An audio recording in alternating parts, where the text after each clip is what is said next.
So here we are about halfway through the second draw of cards in the first stage. It's been a slow going. Some of that's my emotional state, whatever.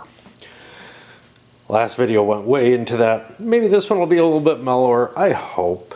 The last one also went a lot into the things that frustrate me about this game. Not all, some of which are just, very personal. I have difficulty dealing with this kind of thing. So we're going to start with the French. The options are beginning to be reduced, right? So a couple of countries, France and England, have already picked their event. The event's kind of neat because it's almost like a pass. It doesn't force you to necessarily expend anything except your one action to do an event. And lets you trigger something that's maybe yummy for you. Most of the other actions that you take, maybe all of them, I haven't seen any that don't, are going to cost you at least some cubes. And the so-called minor actions also might cost you cubes and or money, and other facets like that. Sometimes you want to get your pass out early, your actual pass, in which case you want to get your, and that's to protect yourself from having to go to war. Current situation, the War of the Roses has started and the English have a problem up here. They're in a truce with France, something that they chose, I believe they chose, by trading away a province to the French. Elsewhere, people are kind of stumbling around. The Turks have grabbed. I screwed something up with Constantinople. I'm doing my best to fix it by making shit up, but that's okay. I mean, if we look at like the old EU or whatever, I certainly made mistakes and had to repair them in the midst of that and other very complex games. So I don't feel too badly about having to fix where I fuck something up and misplay the game or grab a rule incorrectly. I'm perfectly fine with that. Spain is at war with Granada. They haven't yet invaded. Other countries, pretty much at peace. We're going to open things up. They don't have a hell of a lot to do. They don't have many cubes. They could fire off some of this stuff. They could use some of these. They're just going to pass. They grab their $5, gives them a nice big pile of money there. Too bad they can't, too bad you can't do counter loans in this. Essentially business investments or whatever. And that's one player down. Grabbed the most money. Just didn't have anything I really wanted to do. That was, here's the thing. I could play a diplomacy or do some military operation, some military actions off my traditions card. Oh, this I wanted to play. While I pass, I'm going to play this and get my military advisor. Although they have a massive unrest issue, are going to launch their attack against Granada. Sorry, I have to play a cube to do that. I've got an army. I march in. There's two armies that are going to represent this. Do I have a general I want to drop or anything like that?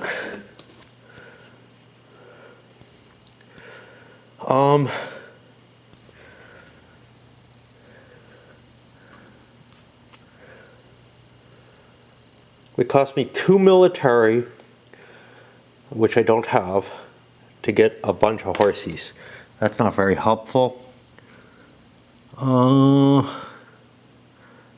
have anything here that I could use except I could gain 4 battle dice. Yeah, I'm not going to do that because the increased manpower is appealing in certain other ways. So we have a cannon, which is useful.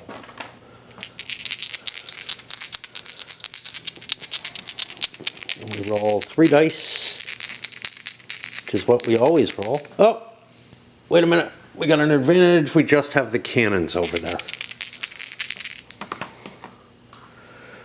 Okay, we got 2 cannons, but only one of them's allowed to hit.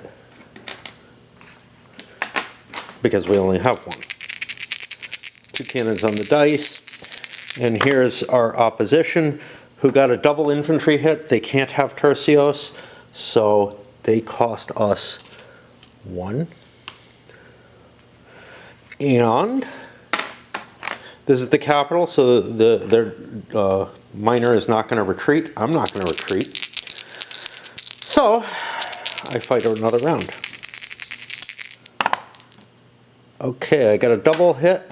That would allow me to hit twice, but I don't need 2 hits to succeed. And I am hit as well. Another infantry goes down. I won the battle for marching in, which gives me a cube back and moves this over to the English. English, we have to deal with this problem. Now, there are a couple of ways we could handle this.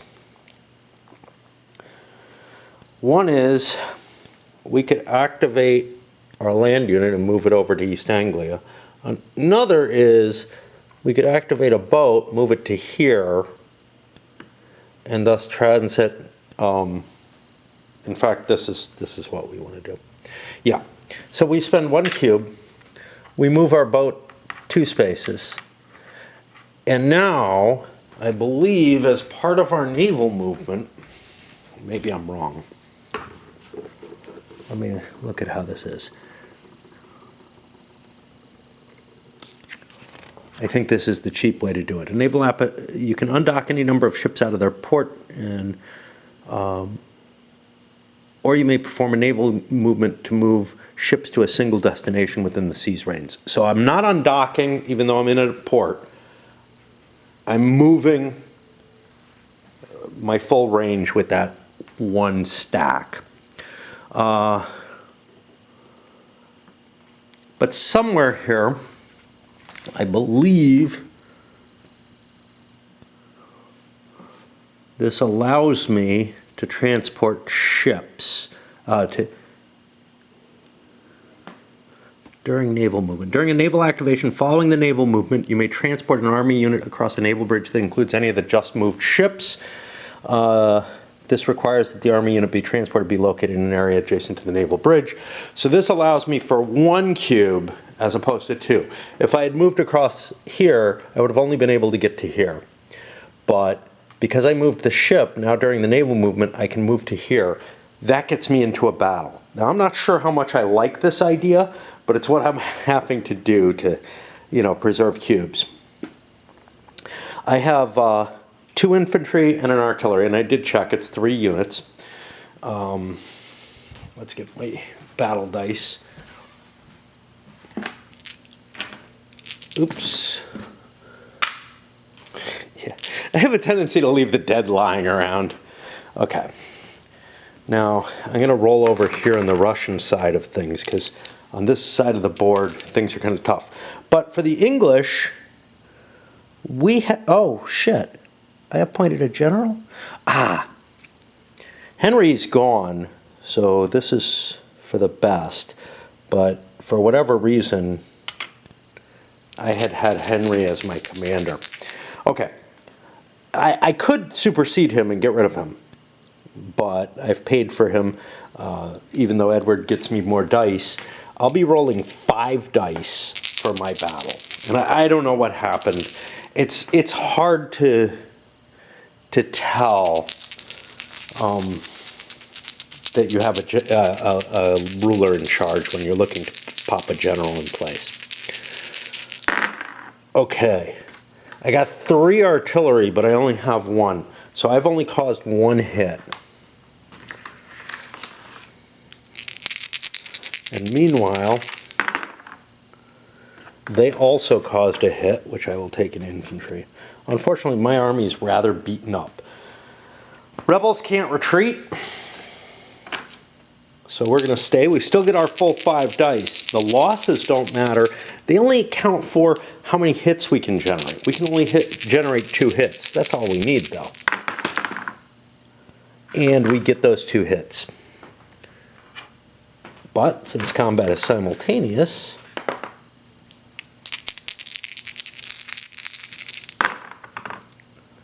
we are hit twice as well. There goes the English army. General is discarded. I don't know if he would have had an opportunity to fall to a different army or something, but I don't have a different army. And I don't think so. My army's gone. I have not won the battle. If I had to retreat, I would have to go back to Normandy. The English army has been wiped out, and that's pretty much their turn. So we're going to move this over to Austria. Now, I don't like stopping in the middle kind of like this. I had actually been ready to stop after the Spaniards because the timing of my addiction.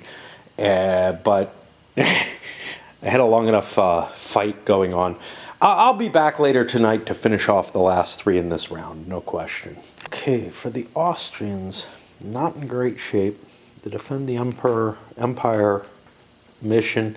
And I don't want to paw through all my missions and think about them. Although, honestly, if I were playing this in an opposed fashion, I would be thinking about, hey, what's going to replace the one that I completed? Because I'm not going to succeed in anything particularly this turn. I think my most desirable actions would be either a military reform item off there, technological advancements, which would be useful. There's no question about that, especially walking into maybe the Italian wars. I don't know when they're going to get triggered. You know, again, if I was familiar with the iconography, I might be able to tell, but I don't. Everything that I see here looks like stuff I recognize, and it's not that. If I see something that I don't recognize come up, I'll think about looking it up or something else useful. I do see that Frederick here is going to get older or sicker. Okay. What I think I want to do is the reorganization to set myself up so that I can play the central authority. This, Stephen's not a bad ruler, but this subjugate card, much as I would like it, I might want to play it as an advisor instead, just to get, so I don't have to pay for the cards. You know, I get a new draw each turn and a handful of cards, and holding them just means that I have to pay. So in order to do this, instead of the military, I could shift everything to military. I'll shift everything. Oh, this is going to really kind of eat up my cash, though. But I'm going to shift everything over to the administrative power. And I'm not going to do anything with any of the cards because I don't want to discard my card. I draw one less, that wouldn't help. And I can't play the card that I've got, so this moves forward. Enough the Poles have the exact same card. They will pay it out. They don't have a loan.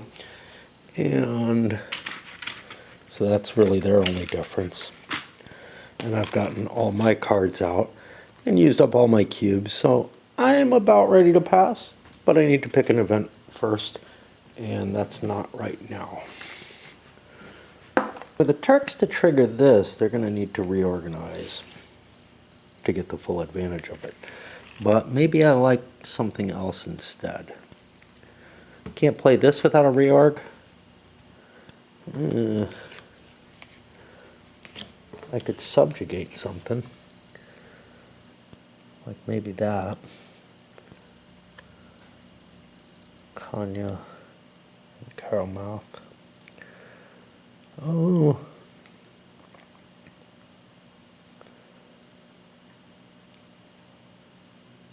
Okay. I'd have to make an ally first out of it, which would be the new alliance, which will cost me 4 domestic. God. Everything, sorry, 4, not domestic, whatever diplomatic. The balancing is so painful. Military reforms, I've got everything I want. In terms of research, I could get the military drill, but I'm already having stability issues. Jeez, this is so fucking hard. Like, you know, I'm not angry about it at this point, right? I'm okay about it. I'm just, what do I do? Some vague worry that I'm cheating again. And, you know, looking at the Turks, I come over here and start thinking about what's going on with these guys. And I realize, wait a minute, maybe these basics had to be done before the others. That's a must look something up, and these little turns where I come up and think I can do something, every now and then they spiral into these rabbit hole situations where I have to go chasing down the rules. Now, obviously, you know, that's got to do more with my inattention because of my addiction, because I have to run downstairs and do something. And I really hate the idea of doing that in the midst of a round, which I've been doing regularly. You know, it's not the best way to play. But right now, it's in the midst of trying to figure out what one player is going to fucking do. Yeah, I'm really having trouble here. Let's get another one of these. I moved one over there so that I could access it more easily. And so my stability is down. So here's the thing. I have 3 cards. I want to get this hand down. The revolutionary idea, I'm looking at everything, and it's really hard for me to find anything I want to pick. Inquisition, yeah, you know, converting areas might be useful, but it seems like almost the opposite of tolerance. I'm kind of surprised there's not a prohibition, like one will invalidate the other, because we have things like that with free trade and mercantilism. Colonization policy, not useful until I go for the New World. The New World, this is probably the most interesting of them. The military drill, I don't want to screw with my stability and get it lower until I fix it a little. Although, actually, the way the costs work, because they're the opposite of what I think they would be, I think in terms of empires of the Middle Ages. But the lower your stability, the easier it is to improve it. So if my stability was -2, the cost to increase it would then only be 3, which maybe that's worth it. I don't remember what the drill gives me, though. I get to take a die away from my enemy, which is definitely nice. And if both people have it, they're just rolling less dice, which is interesting. I trying to think, yeah, you know, when you're talking about things as sort of abstract as your opponent loses one of these weird dice, it's like it's a lot harder to understand what the impacts are than, like, you know, the cannons that you're able to build them and they have an impact, or, you know, the morale bonuses that are in the old EU for the tercios or whatever, compared to what they appear to be here, which is like, yeah, I'm going to do more casualties. Okay. Not sure which one makes more sense, but all right. I think the morale makes more sense, but there's no such thing here. Even though the EU computer game handles combat still very much like the old game did, where, you know, you're doing hits to the units, and that's happening in the RTS structure and everything, and there's nothing like that here, you know, where you're taking both casualties and morale hits and all kind of stuff like that. I'm fine with that being abstracted away, but that's one place where this definitely does not match the computer game, along with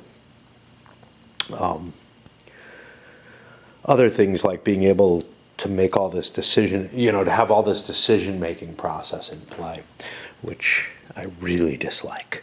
But yeah, I'm looking, the free trade might be interesting. So that would cost me and we have to run over here and look at our card again.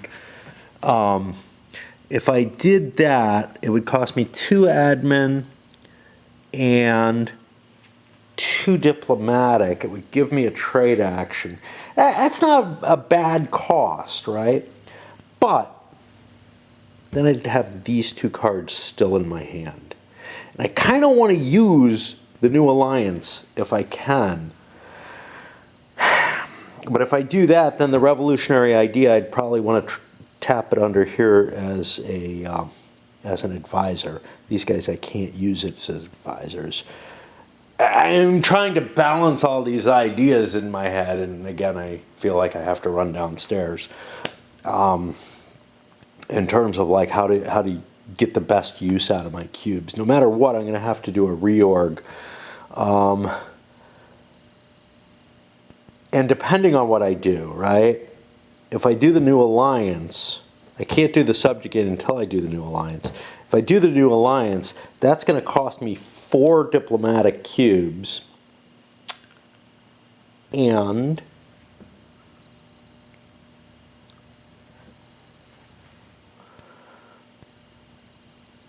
that's all I can have unless I take the admin cube. Then I'd have 1 extra. I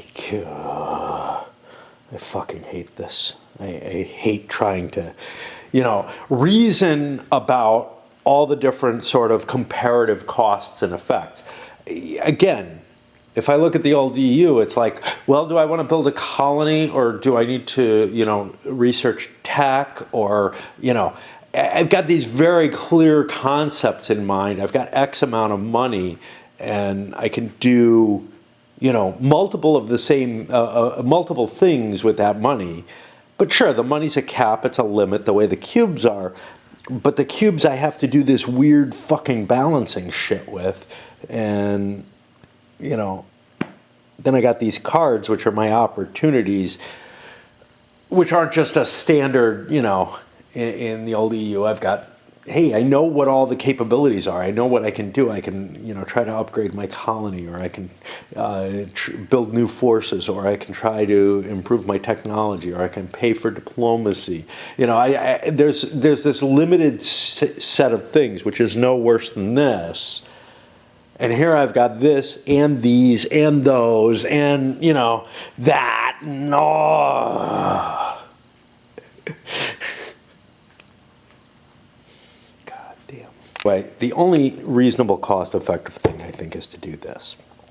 But why don't we do this first? Because I want to get the correct effect out of that, and there's enough money on it, so screw it. Let's do it. Yay! This is easy, and it puts off the choice and the thought.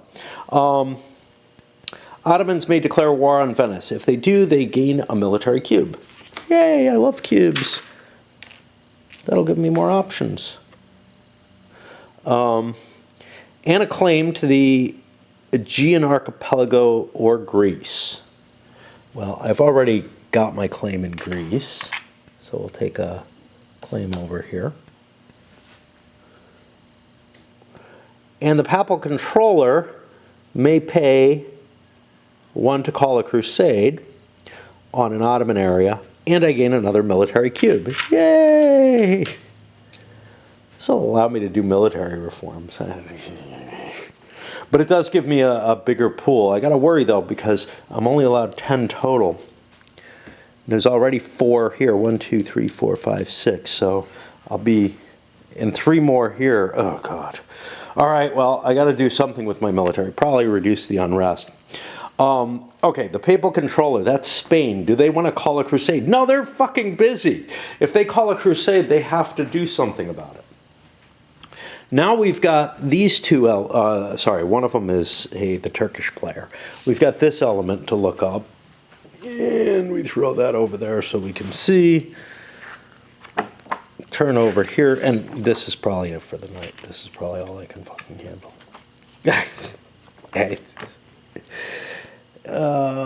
Place a pirate ship into a maritime trade node of your choice. If possible, it must be a node that has at least 1 merchant. They reduce the trade income, and I get to choose. Excellent. Give me a pirate ship. Who do I not like? I can conceivably access this one. So even though maybe I want to harass the Austrians more than anyone else, I'm not really thrilled with that. So let's look at the victory points. England is my biggest victory point person, so there it goes. We're putting a pirate ship there. And that's all this does. I think that goes here. And we flip over another card. Oh, we get 4 more bucks. Let's get the monies out.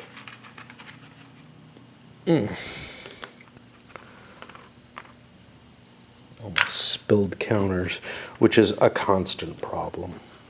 They're slickery. Okay. And the plague is becoming the most valuable. And we get the death of Charles the Bold. Ah, here we go. All PRs adjacent to Burgundy except you gain a military. Mary of Burgundy's hands. If you have any cubes in Burgundy, you gain a royal marriage and place 3 cubes in their area. This is really appealing to a lot of people. Burgundian sovereignty. Pay 2 dip to gain an alliance with Burgundy and put 2 cubes in their area. So you get something nice either way, and there's a little flaming skull, which I don't know what the hell that is. I bet you that's the Italian wars are going to start. Nope, it's attrition. All players that are at war except you must remove a land unit as a casualty for every 4 deployed land units that are in play. Who's at war? That's Turkey, Spain. I think that's it. Interesting. Okay, so that's a major event there, and one that, you know, people have been sort of playing for, but without knowing, you know, what the rules were going to be. I have the same issue the first time I played EU.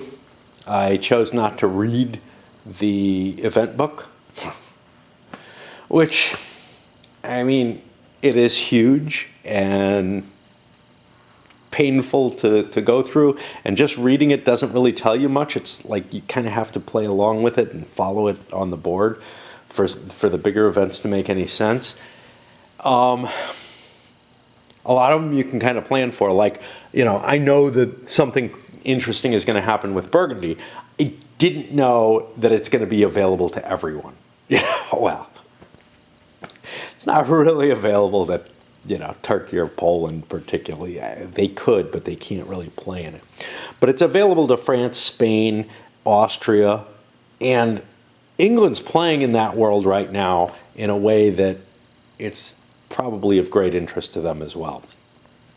But I'm not surprised by that. What I'm surprised by is the mechanical aspects, which, you know, which I should have known, or which I would need to know to prepare for it and play it correctly. I wonder, you know, oh, activate power struggles a P. Okay. Hasn't happened yet. But anyway, we get to move the boat. I'll probably try to play a little bit tomorrow, but like I said, it's Thursday, and Fridays I don't get to do much. You often get to hear me after, you know, soon after dancing. At least not on the gaming videos. But, and here I am, it's, I think, still the morning.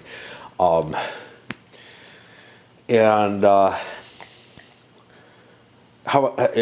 happened was someone, and I'm not going to play, I'm not in any condition to do that, and my addiction is forcing me to be awake right now.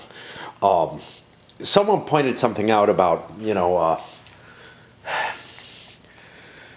all the sort of cube management in these guys, and kind of being a little upset about the restrictive nature of it. I'm actually not upset about that. In fact, I feel like it's too unrestricted. The fact that you can drop a cube in here and rearrange everything.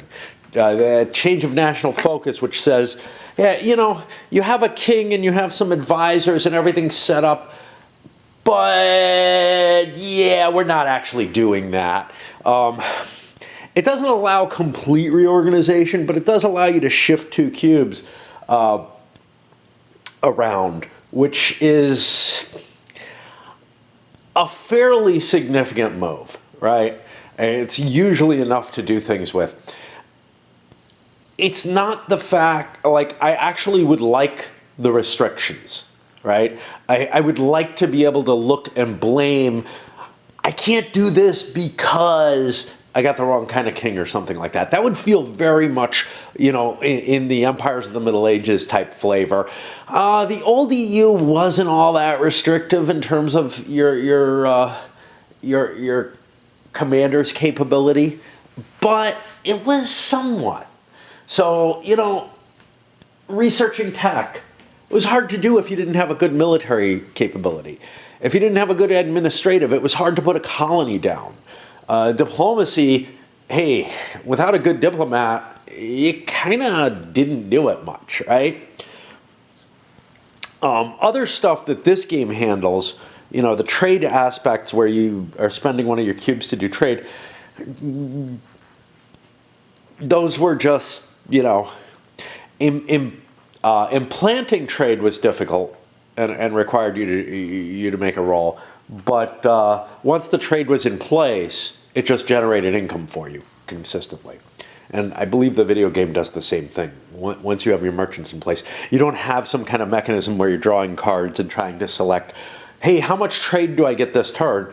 You just got what you got. You know, it's sort of a constant flow, part of your income. So I actually wish it were more restrictive. What it feels to me like is, along with the cards, along with the ability to move the cubes and everything, the game is designed to just really, really make people who are capable of doing these kind of optimization calculations happy. And, you know, that's a very modern Euro thing, you know. That's what the modern Euros do. And it's not something I really enjoy doing. So, you know, that side of it I don't like. And then I also don't like the fact that, like, yeah, I don't feel like my national, this whole cube thing is all that big a restriction. I feel like what it really is, the big restriction on me is how much fucking effort am I willing to put into the optimization problems, the constant optimization problems. And the answer to that is, yeah, that's not my kind of game. I don't want to, you know. Can I have fun without it? I hope so. I hope so. The problem here is, so compare this to Age of Renaissance, which, I don't even know if I can speak correctly at this point.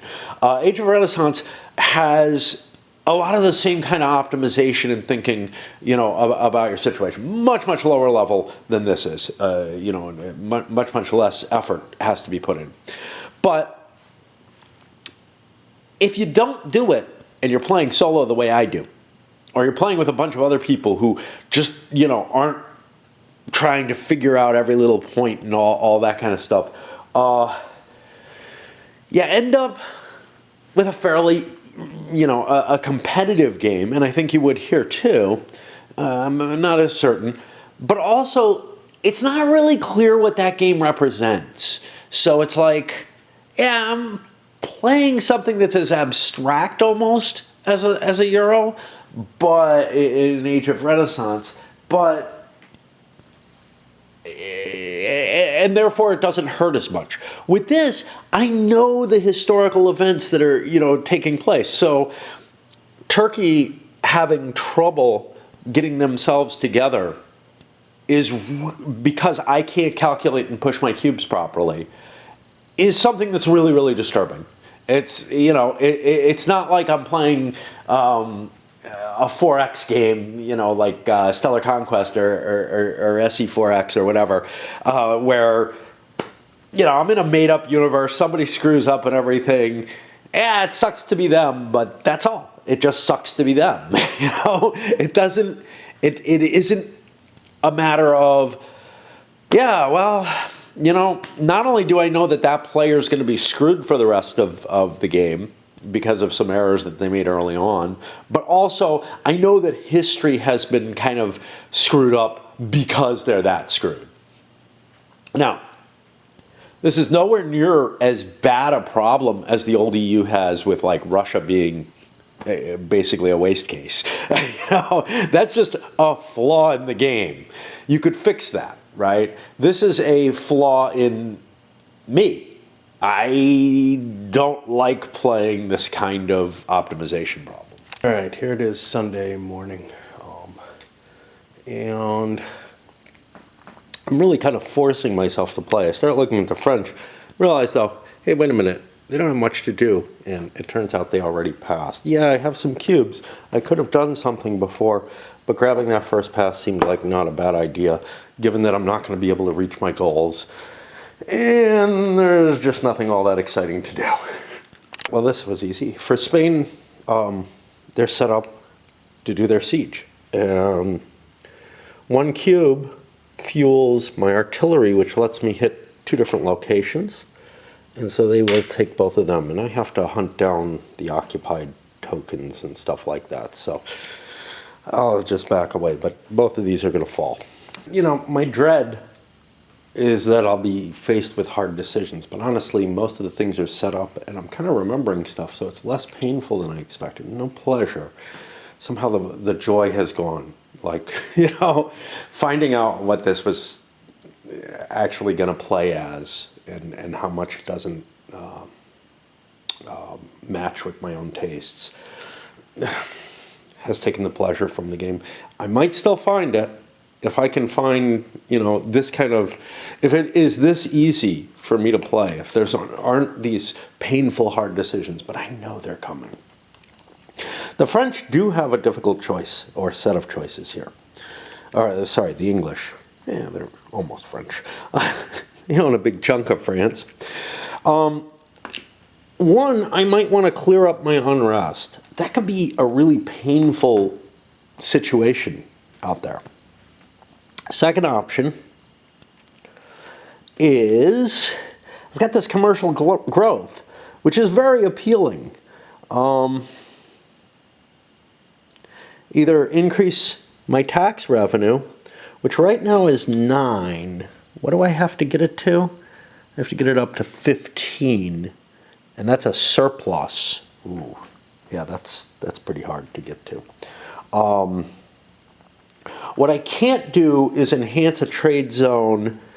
One of the things I can do is enhance a trade zone, but what I can't do is enhance a trade zone and conduct trade. I'm going to reorganize because getting rid of a card is kind of a cool thing. Shift this over here. I'm not going to draw any cards. I'm not going to spend any money. I think I'm allowed to buy a card spending money, but I'm short on cash. I'm not passing yet, so I don't have to pay my dues. The obvious here for the Austrians, they had set themselves up for that central authority card. I gotta say, yeah, I don't have much excitement about playing, but I don't have any excitement about anything, honestly. I'm playing my addiction because I bought something, not with real money, with in-game resources. Not that I don't spend some real money on it, not a lot, but way more than I would have ever thought I would. Like I've spent about $50 on the game, and I buy my computer games usually for $5 each. I'm like, oh, this is an old one, or this one's on really great sale. Let's see, maybe it's a post-patch classic or something. Who knows? But yeah, it's just obscene for me to spend this much, although it's also obscene for me to spend the time that I do. But I have no pleasure in doing that. I come up here. An equivalent thing would be to do some of the fucking stuff around the house that absolutely needs to get done as well. Or the more likely, which is just go back to fucking sleep. But I've been sleeping way too much. Anyway, on to the polls. And the kind of place that I really love. They have nothing they can do. They have no cubes. There's basically no actions. They have no cards. There's nothing. They haven't passed yet, so they have to pass. I look at the cards that are available. No interest in Burgundy. Therefore, I don't want to play this. It would pretty much do me nothing. and it doesn't have any money on it. Revolts has $2 on it, fine. Plague has 4. How bad is plague for me? I would get an illness in one of my own areas, and I don't have a loan out, but I don't have much money. And another in an area adjacent. For every $2 on this event, I get to expand to a new area adjacent to the previous token placed. I don't know how to read that. I've already talked about this. Is the token meant to be singular? And if so, is it the first token or the last token in the sequence? And all these questions are up there. I would like to change that the to a, in which case it just means I put it next to any of the tokens that have previously been placed, which makes perfect sense to me. So that's how I'm going to do it. All players must remove half their units in those areas as casualties, reduce a large town to a small one. Provinces and areas with a heart get half the tax value. So this is not optimal. One of your own areas. I think that doesn't mean a vassal. So that's $4.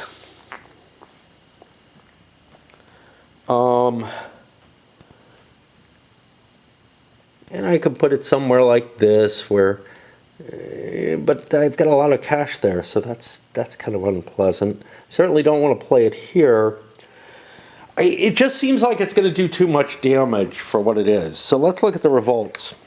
You gain a military cube. Choose an area where you have a town without unrest and another area adjacent to it. Add unrest to 2 towns in each area. One of these must be your own. I think I go with this because it's less painful. I absolutely have to pick an event. There's nothing else I can do. I've done this.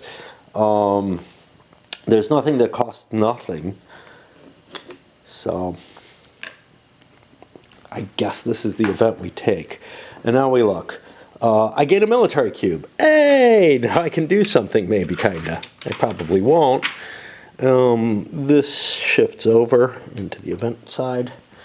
And I choose an area where I have a town without unrest. Okay. So, not pleasant. And again, I'm assuming this add to 2 towns in each area is not a requirement that there be 2 towns that I have that I'm capable of doing that. So I can pick this area and this town, which is, I guess, owned by Lithuania. Yeah, would not flip over. If it was a vassal, it would, because then there are little markers for vassalage. Who do I want to hit worse? Austria is not in as good a shape as Turkey, so if I was close to Turkey, I would want to hit Turkey, but I can't really do that. This is just ugly. God, I don't want to do this either. Huh.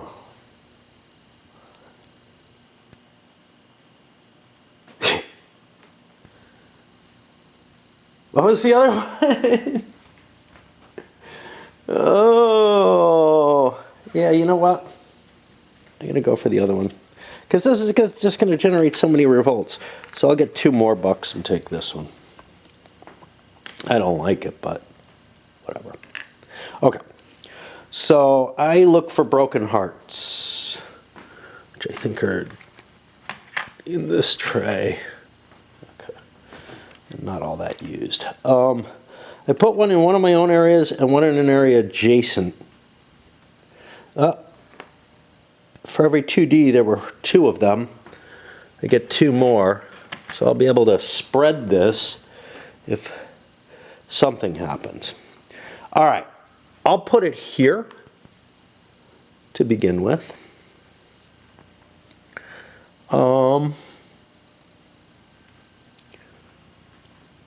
Again, I feel like the Turks are doing better than the Austrians. I could push this into something that's nothing. I'll go down here.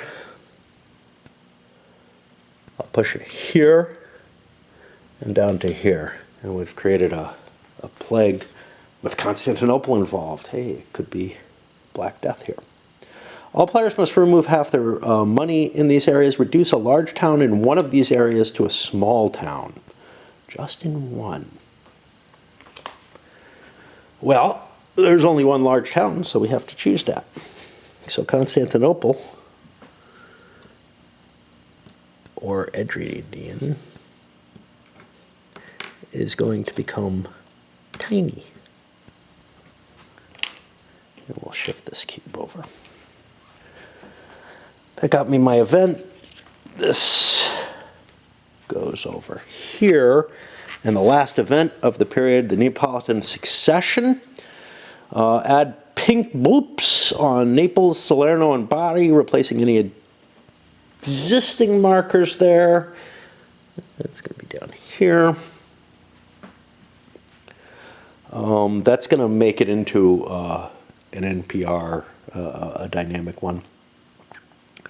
Existing alliances and royal marriages in Naples remain. All players who lose stuff due to this gain a royal marriage with Naples and a claim to Naples, and the player who gets this will get 2 cubes there. Or it could be a disputed succession.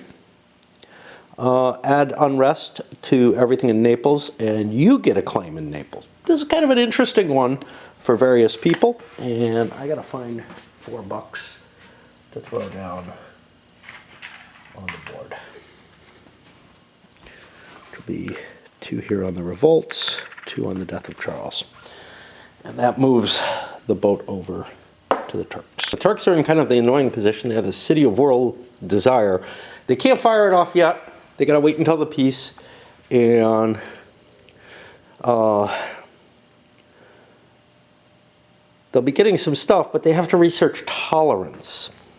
That's going to cost me 2 admin. I don't have 2 admin. I can reassociate, but it's something I have to keep in mind. I have a lot of cubes on the board, though, so I want to fix some things.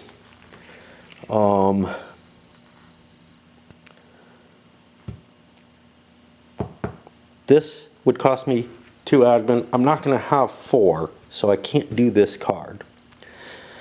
Does that mean I want to pay it? I don't know. It would be an admin bonus. That would be nice. These others, a new alliance, can't do that because my reorg has to be into the admin space, and I don't have anything going in favor of that. And a subjugate, which is appealing, and is probably what I set up for. Discard cubes from target equal to the base tax plus any opponent cubes to vassalize your ally or annex your vassal. Do I have an ally? I do not have any allies, I think. I'm looking around.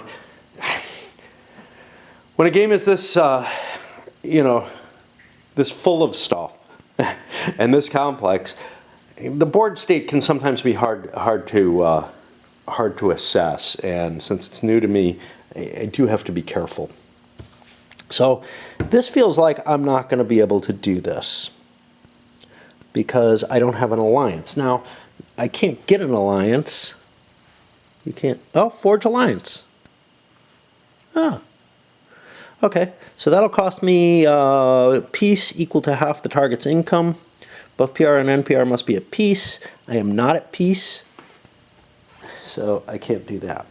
Which means I'm going to be carrying some extra cost. Now, luckily, I have tons of money. Okay. What about this? Increased manpower is nice. Military innovation. Research any military idea in play. Exhaust 2 uses. I've been avoiding doing this. But what am I going to do with all these fucking military cubes? Well, I'm going to suppress unrest. Let's do that first. So it's 1 cube per thing that we suppress. I got 4 things. 1, 2, 3, 4. I got 5 things to suppress. Let's just do it. Let's throw a piece over here. Hey, did we want to claim our, all these are out. Wait a minute. Hold on. Maybe it's not time for that. Oh, And do I have tolerance yet? I don't. Okay.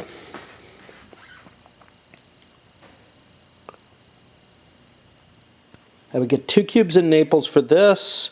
I would get a claim in Naples for this. I have a claim, so I'm not really interested in that. Revolts. Choose an area where you have one without and another area adjacent to it. Where you have one what?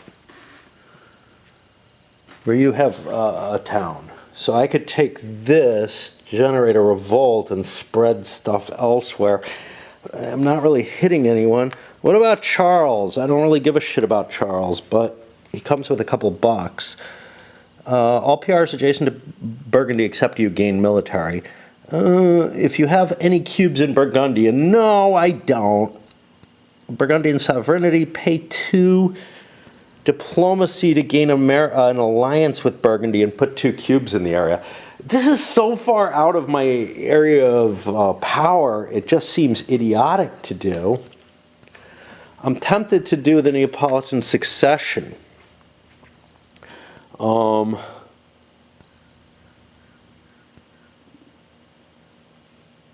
Even though it gives me nothing.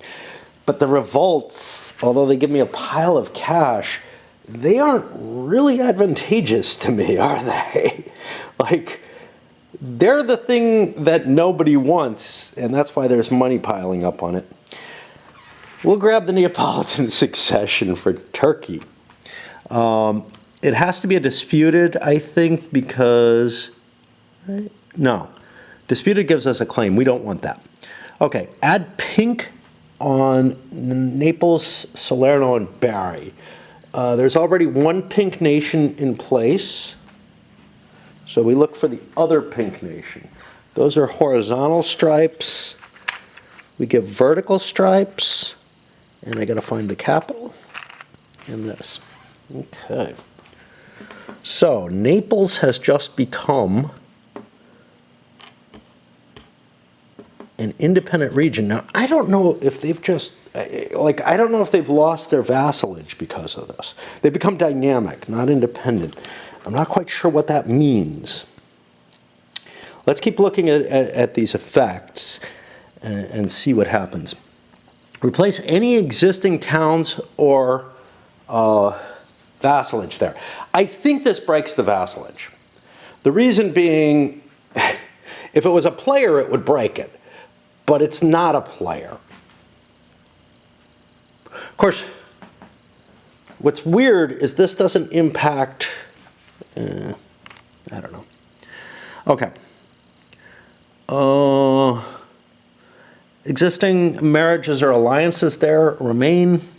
All players who lose, that's a town, not a claim, right? Due to this, gain a royal marriage with Naples. I can't because that's not a country. And a claim in Naples. And I get 2 cubes in Naples. Is this good? Not really. But there was nothing I really wanted out of these. And that's 4 more bucks. I'll put 2 there and grab a 5 for the revolts. That revolts is becoming, you know, if somebody wants a lot of money and they have a tenuous hold somewhere, right, where putting unrest in that area doesn't mean tons of dice or whatever, it might be okay, especially since the revolts spread to someone else. So I could do something like Bordeaux with the English and push things over. That means the Turks took their event, and we're not going to do any of our free actions, but we're in an interesting position now, aren't we? Can we subjugate? No, because we don't have an alliance with Naples. We needed an alliance with Naples, and the card wasn't going to allow us that. Yeah.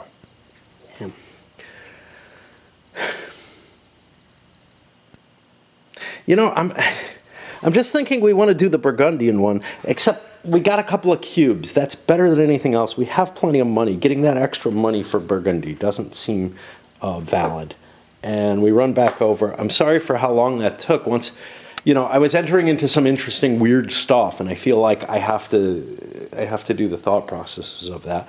I could just blur over them. There's no question, but I still feel so uncomfortable with the thought processes in terms of handling everything in this game that I feel like I have to go into them, because those thought processes feel like Euro thought processes where I have to, you know, do all this calculation and figuring to get to what is the thing I want to do again? All right. That's a cycle, so that's actually pretty good for me coming up here, although later in the turn they get much, much easier. Something's fucked up, though. I got two people who have not done an event. I only have 2 events left, which means I've screwed something up. I'm going to have to figure out what I screwed up. Did I put one too few cards out? Did I not move someone who did indeed take an event? I just don't know. First thought is, okay, I'll count these. That'll be the first problem. If there's an extra card that needs to be played out, that's the easiest thing to fix. There's 14 in there. That's exactly what should be. There's 2 of these. So there should be, between these and what was used here, another 14. But there's not. And this threw me for a loop until I realized why. 2, 3, 4, 5, 6, 7. That's the first set of events. And there's only 1 left. And I'm thinking, well, that's way off. What's up with that? I figured it out. Rulers are events on the other side. So there's a number of rulers that are out there.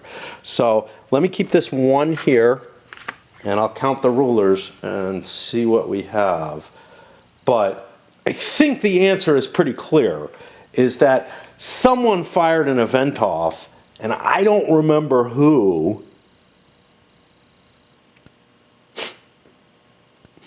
And they should be forward. And again, I just don't remember who has done one that, you know, moved it did, that I didn't move the marker forward. I'm pretty sure Spain did not move one. Again, I found all the other the kings and whatever, and the numbers all work out. It's not like I didn't put in the right number of cards in the deck or something like that, which would have been possible as well. It was worth checking. I don't know what I'd do if that's the case, right? It's not like I can just shuffle the deck of ones. I would have to do all kind of analysis on which cards have come out and which haven't, and which one I'm missing, which set of cards, because they're little tiny sets of 2 to 3 cards each that I might have been missing. So my feeling is that the Austrians probably fired off an event. I don't know which one. I actually have really no idea. This is their starting ruler. I can't think of something that they played. And that puts me in a position that's not far from the Spaniards. I can't think of something that they played. So I think the French fucked with the English here, but somebody else might have.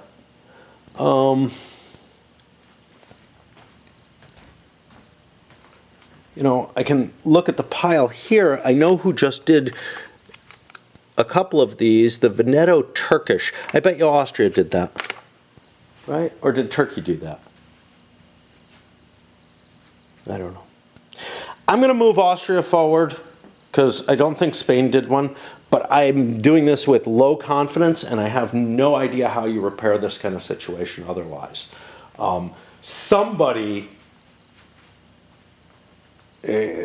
of these 2 events does not get played by a player, and maybe I'm giving Spain an advantage.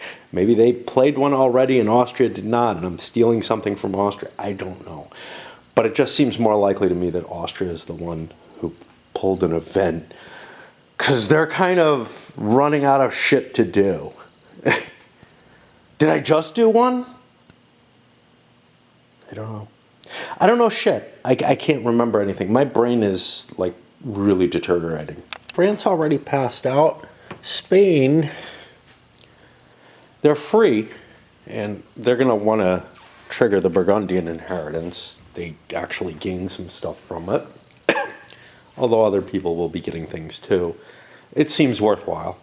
But they're in no hurry to do that. What they do need to do, though, is if they want to fire off like Reconquista, they're going to have to do a reorg and get a couple of cubes into the military so that they can research the tercios, even though the third person in there. However, since I'm in no real hurry to do that either, but remember, everybody could pass, and then I only get one turn of my choosing and then my event turn. So I might not get any of these other cards. None of them seem likely. There's 2 military cards and the subjugate I need to hold for when I can take Aragon over. I don't have enough cubes there at this point. However, La Reconquista gives me, gives me a claim in Aragon or northern Morocco, or place a Catholic token in Andalusia. I'll probably place the Catholic token, but yeah. Because otherwise I have a religious unrest. This is diverse. But yeah, I can just keep playing until everybody passes, and then I get one more, well, until enough people pass, then I get one more turn that I do need to do for the reorg. Although I may do it beforehand if... I can't see why, except maybe to exchange cards if I don't have any good options. So I did a trade. All I managed to get was a sort of $5 for Genoa. My trade situation is not very good because I don't have a lot of boats, but I also can't build any. That puts me over to the English. They set themselves up to play this, and I paid the 2 cubes for that. That's great. I can't decide which to do.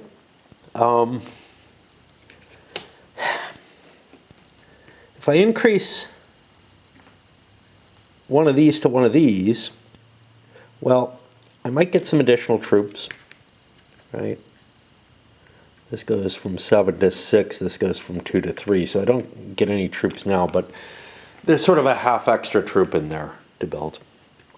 But I get a continuous extra income of $1 by switching that out. Every turn I get it, I don't have to spend anything. However, I think the trade is likely to get me more in general. So I think I'll do that. Now, the English channel is obviously, you know, appealing and everything, but other people can play in that. However, not that many. And, you know, you might say, well, what about the North Sea? Here's the problem with the North Sea. I don't think there are as many cards for the North Sea. I certainly don't want to go down here to Bordeaux or whatever, especially with a pirate ship down there. So I think I'll go with the English channel. The Austrians apparently picked an event. They're going to pass. However, I'm going to look at my card here, do I? This is a very useful card, but I think I'll pay that out too. Okay, that gets me... I'm going to be getting $4 back total. I'm paying off my loan. That costs $6 so that I don't pay interest at the end of the turn. I have a nice little pot of cash left at the end, which is kind of cool. Get myself an extra cube. I don't know. I got a square here. Is there a square death coming up? There's a circle death coming up, which is my king, which is somewhat problematic, but especially since I don't have any cards in my hand, but whatever. And that puts me in the second pass position and moves the boat, which I haven't moved. Also pretty much have to pass. It's kind of funny, you know, I just don't manage to judge the length of the turn, and by the time I get to the point where I'm like, ooh, I had better cut this video short, I'm about halfway through. Actually, there's very little turn left, you know. Yes, there still might be almost half the actions left, but the choices are becoming more and more easy, and for whatever reason, my rants are decreasing as well as the other things. Maybe because I have to think less. Certainly my in-game rants would make sense that way. But also the ease and not making, not being as frustrated in game probably keeps me from the same out of game rants. I don't know. Got food now, Turkey's in a situation where, wow, I've got a lot of cubes, and there's a 10-point limit on cubes in any particular set. I'm going to get 7 more here, so it is time for me to fire off that, let's see, 1, 2, 3, 4, 5, 6 cubes to get rid of all my unrest. Do I want to do this? Yeah, I don't know. I'm coming close to the point where somebody might pass, and that'll set the end trigger. And I can't do that many. I cannot do that many. Hold on, because I need 1 more. No, I only need 1. I'm okay. I need to do a reorg, potentially on my next turn, to get a second cube here to get the advantage of the tolerance advantage. But yeah, cleaning up my unrest seems like a good idea. And that puts us over and means that I get to run away and go do something else. But yeah, turn is going much, much quicker now. People are realizing, we got to clean up our turn. There's only 1 more person who can pass before it triggers the end of turn. Spain probably wants to hold off passing for the reasons I've discussed before, wants to hold off their event for reasons I discussed before, because they can get an extra turn out of that. And no one's threatening their event. They're the one who gets to get it, and unless they had some reason that they needed to trigger the Burgundian event to do something they want to do on the board. But they have a fair number of cubes. It looks like England is probably going to pass, and out of the 3, and therefore trigger things. So yeah, Spain wants to slip in an extra turn. But we're close enough to the end. Let's just finish it up. They did an administrative action to fix their stability issue. Bring it over to the English.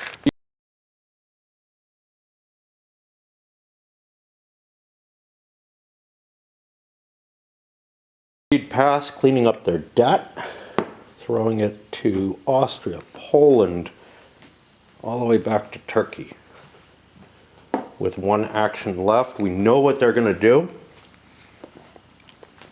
They need 2 administrative, so I take a cube here. I move this over to the administrative, but I might want to discard some cards and get some new ones. So I'm going to look at the process on that. The first thing I did was I bought this guy. Give myself some additional administrative points. What's confusing me is that there's this new alliance card where when I see it, I think, oh, that's the only way to get alliances. And then there's also over here, Forge Alliance. And I mean, I don't know, it's just like a mental block, whatever. Birdies equal to half the target tax income. But I'm not at peace, so I can't do that, and I can't do this for the same reason. If I have the ally, so his tax value is, and unfortunately there aren't any big ones of these, 2, 3, 4. So it would cost me 2 cubes. This is going to cost me 4 cubes and $2. That's a shitload. Clearly not a great card, but if I discard it, I get 0 back. And do I want the subjugate card? Well, the subjugate would allow me to vassalize Naples. Can't have a royal marriage with them, so I would have to have twice the tax value, but I do. So I don't know. I guess I'm done. I don't move anywhere. I didn't pass or anything. We're just sort of in the end game here. I guess I could lie this down to help remind me, although it rolls around a little too much for that to be useful. But I can't think of anything else I want to do at this moment. Pretty much must do a reorganization to get my Reconquista advantage. I put these here. What do I do with my cards? Subjugate, I definitely want. I don't want to throw that out. What about these 2? Well, I could pay a couple of bucks to get a general who I didn't take before, and, I don't know that I'm necessarily going to go to war. Actually, no, he's not a general. He's a military advisor. Yeah, let's do that. let's spend $2 on that. I like advisors. That leaves me with one general. I don't have the military that I can play for him, and obviously I can't discard that because under the rearc, because it doesn't do anything for me. Now we swing back around. Everybody's taken their last turn or passed. It's Spain's turn, though, to pick their event. And they will take this, not the $6 for the revolt, the death of Charles the Bold. Pile of cash there. And all PRs adjacent to Burgundy except you gain 1 military. Well, I'm not adjacent, am I? I don't know. There's a lot of Burgundy. England is adjacent to Burgundy up there, and France and Austria. So each of them will get a military cube. I'll take care of the other two. I'll be back. I have a cube in a Burgundian area, so I could get Mary of Burgundy's hand. What am I going to do with her hand? That'll give me a royal marriage and 3 cubes in their areas, which sounds pretty good. Otherwise, I could pay 2, which I have, birdies, to gain an alliance with Burgundy and place 2 cubes in their area. Gosh. How do I feel about Burgundy? I'm not that terribly interested in, like, getting involved in a disputed succession with them. But an alliance with them gives me a lot of power in terms of putting some force on the French, if need be, and or on the Italian wars that are coming up. More power than a royal marriage does. So I'm kind of tempted to do this. See, here I get 2 cubes, so I get 1 more cube here and a marriage, versus losing 2 of my diplomatic power. And, wow, I have 2 cards, seriously? Gosh, kind of like this one, but... I would be losing diplomatic power to get that alliance. I don't know, I don't know whether or not it's worth me spending the diplomatic power. I have an important thing to do. So I'm tempted more to go for the marriage anyway, even though I don't terribly want the marriage.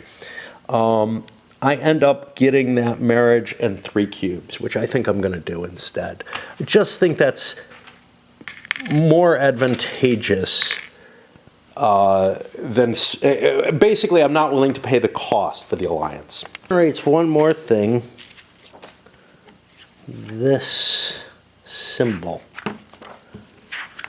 Maybe I should have known what it did before. What was that, a no boys variant? No bots. Okay. I know that. I had to look up something.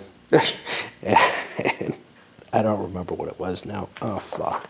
I had to look something up before, and now I don't know. This is the attrition. All PRs that are at war except you must remove 1 land unit as a casualty for every 4 deployed land units they have. Who's at war? Well, Spain is, but they're not implicated in this. Turkey is. 1 per 4 deployed. 1, 2, 3, 4, 5, 6, 7, 8. There go 2 infantry, because infantry are the most expensive. I don't think anybody else is in a war. I think it's just the 2 of us. All right, so there goes this card. Nothing special on there. The final card gets triggered.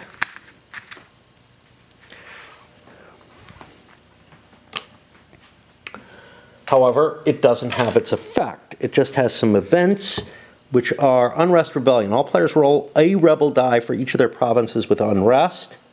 Now, again, being aware of what these are, yeah, it made a lot of sense for Turkey to clean up its problem, right? Okay, so let's look. All right, we'll start with Spain over here. Kind of doesn't matter the order of these. Okay, they got a 2, a no 2. I think that means I lose $2. But I've got to find this. Yeah, lose $2. Okay. Goes that. That was for here. The next one up. Oh, I think I got to exhaust a unit. I can take that out of here, so it doesn't cost me anything. French don't appear to have any problems. I'm only doing 1 die per area. That's one of the limitations here. Right? Oh, that's not this.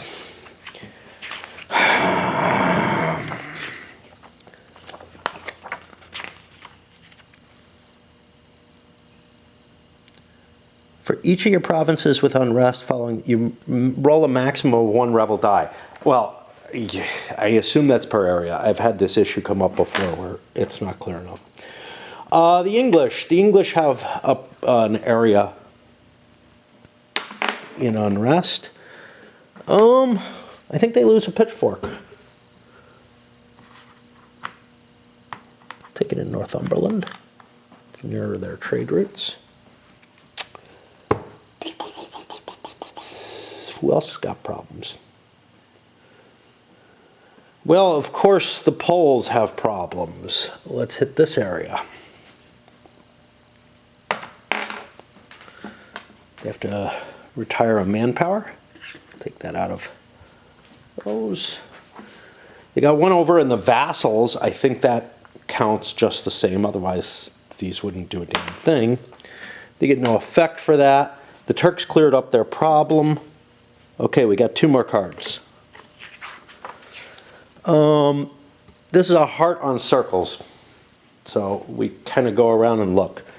There's a circle here. Breaks his heart. Breaks his heart. Did I just buy him?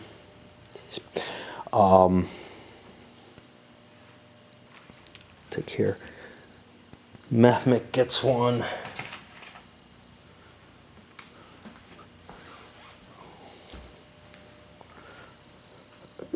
Casimir gets one.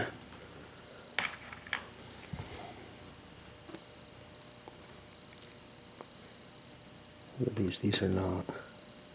Okay. Frederick gets one. There were 2 of these that you die, but nobody's dying yet.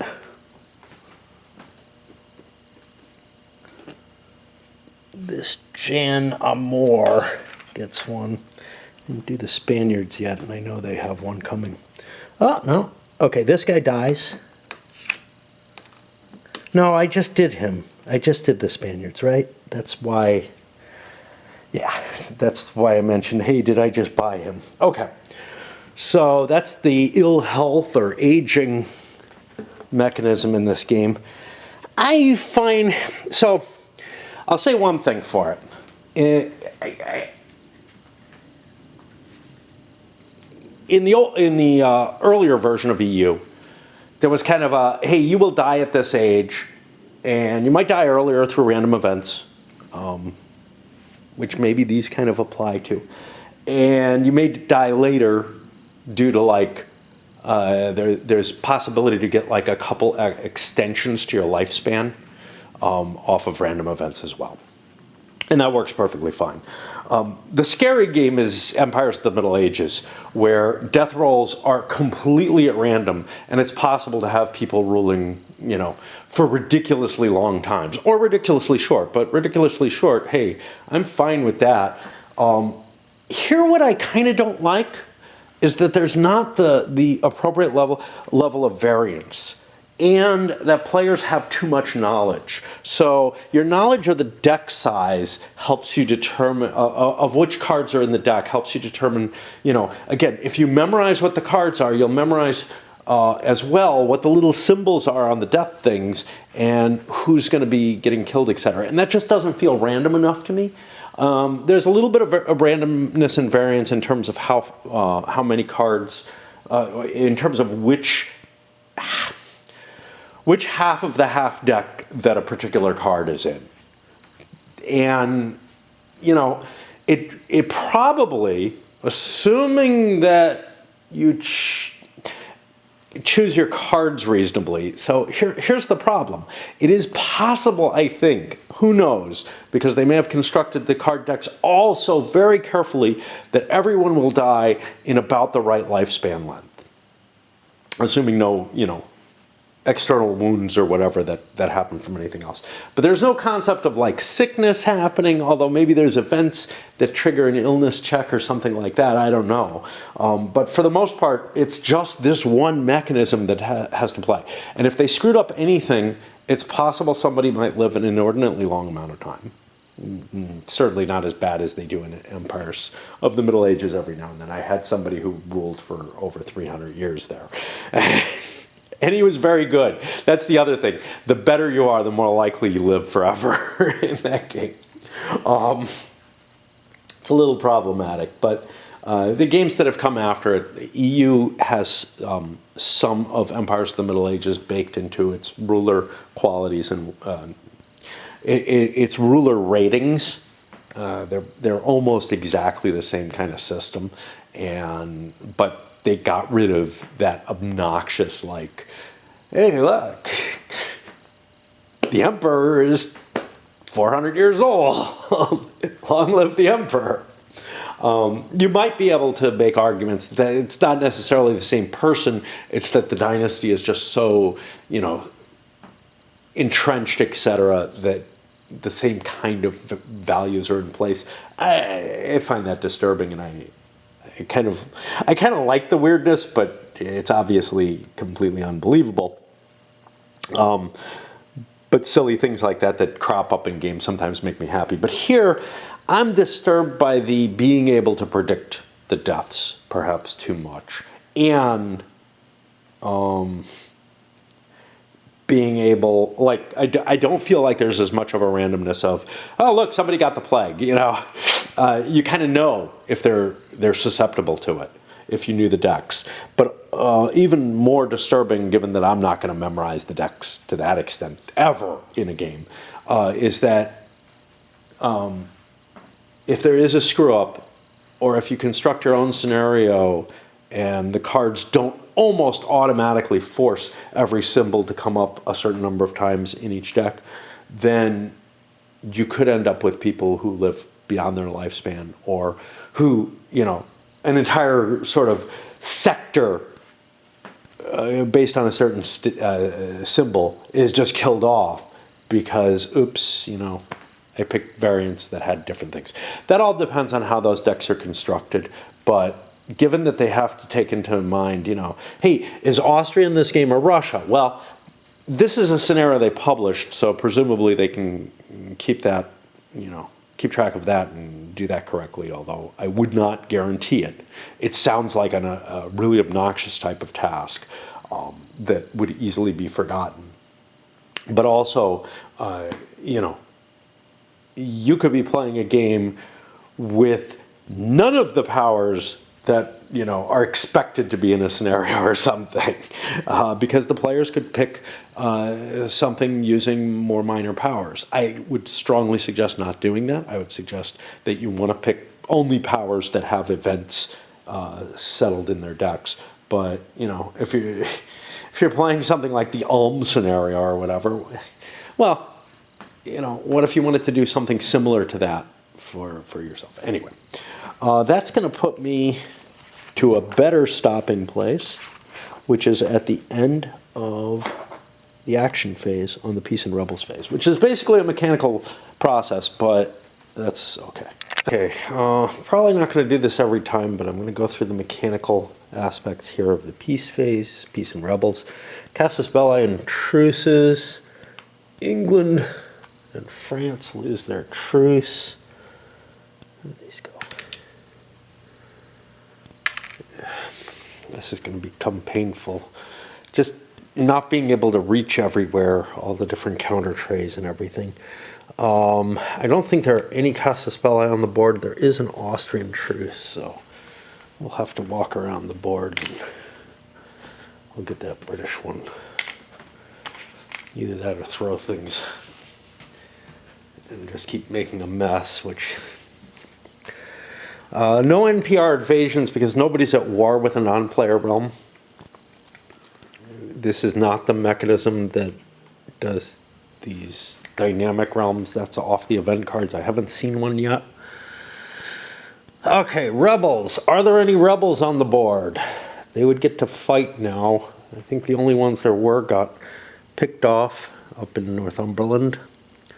So I will just skip this whole section. Peace resolution. All right. There are two wars in play. The first one over here, this is going to be a complete victory, but I got to look in the peace resolution section because I don't know, there may be some points kicking off when this happens and whatnot.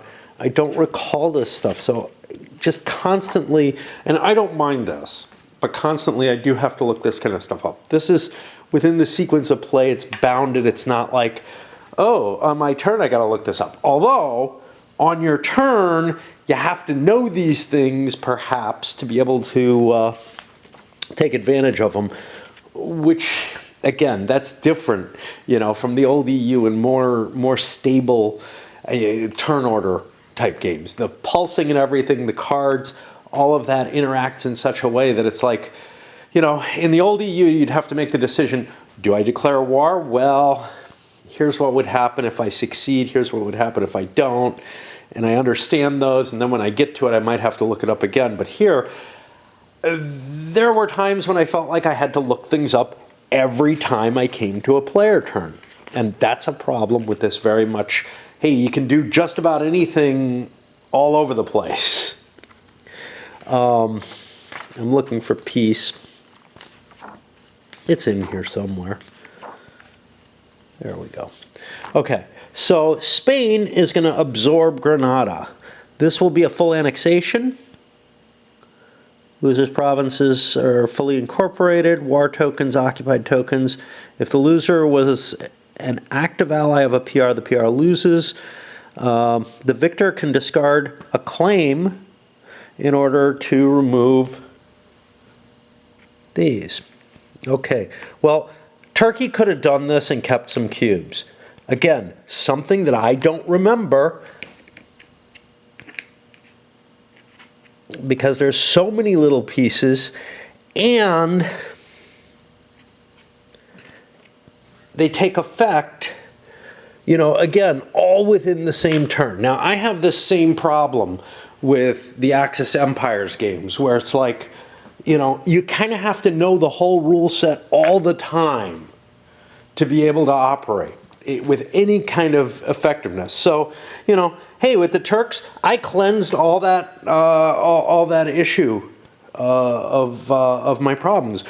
Had I not done that, I could have had 3 cubes in my military left over because I would have known that this claim could be expended for this. Now, let me just keep seeing if there's anything else here in full annexation. I do not see anything else. So, you know, part of me says, hey, what the hell, man? I don't even know if I should have a claim to an area that I own. What's up with that? But nothing removes it. I can't place it. Yeah.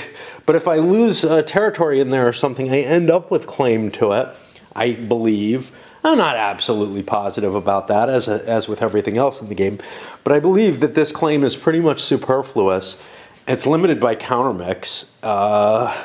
You know, I made a stupid move. Make lots of stupid moves when I play this game. So that war also is resolved, but I don't get to take advantage of the bonus. Yeah, the only reason I got to take advantage of the bonus down here was I didn't have the resources, I think. I needed these 2 military because we just did a couple of things. La Reconquista. I can spend 2 military to research Tercios. Okay, but first I get a claim in Aragon or northern Morocco. All right. How do I choose these? Yeah, good question. You know, I can maybe vassalize this. So I'm going to put this in northern Morocco because I feel like I got too much over here, but I can't be sure. The other thing is I can spend my 2 military cubes and get a little thing over on Tercios, and that, only because I can kind of remember things, gives France and Turkey a point out of nowhere for joining them. And now I got to remember that I have that capability as well, you know, when I hit military levels. Did I get everything else here? Or place a Catholic token in Andalusia. Oh, screw that, man. Get rid of this claim. I don't want the claim. I don't think that's going to be terribly useful. Bring this back over here to join the other Spanish things, if there are any. I don't think there are yet. I'm not sure. And look for a religion. It's a Catholic, which we'll put down here. That's far better. But on the other hand, I could change the religion over here, I think, maybe. I'm not sure. I don't know. Convert area. Costs 2 admin and $3. But forging a claim isn't that expensive either. So it's like, yeah, okay, balance those costs. Try to figure out which one you want to do. What, yeah, okay. You know, all right, let's go to the other guy who got a piece here, which is the Turks. Own or vassalize Constantinople and at least one of the Greek places. Effect, gain a claim, I think, in Macedonian Thrace. That can't be right. That can't be a claim. Can it? I don't know. What's a heart? A heart's a core token. Okay. What do core tokens look like? They look like this. Okay, so this is now part of my core territory, which has some implications, which I don't remember anymore, but I think have to do with, like, you know, being able to declare war on them. I have a constant casus belli if anybody else gets there. I think. I'm not sure. I could look it up.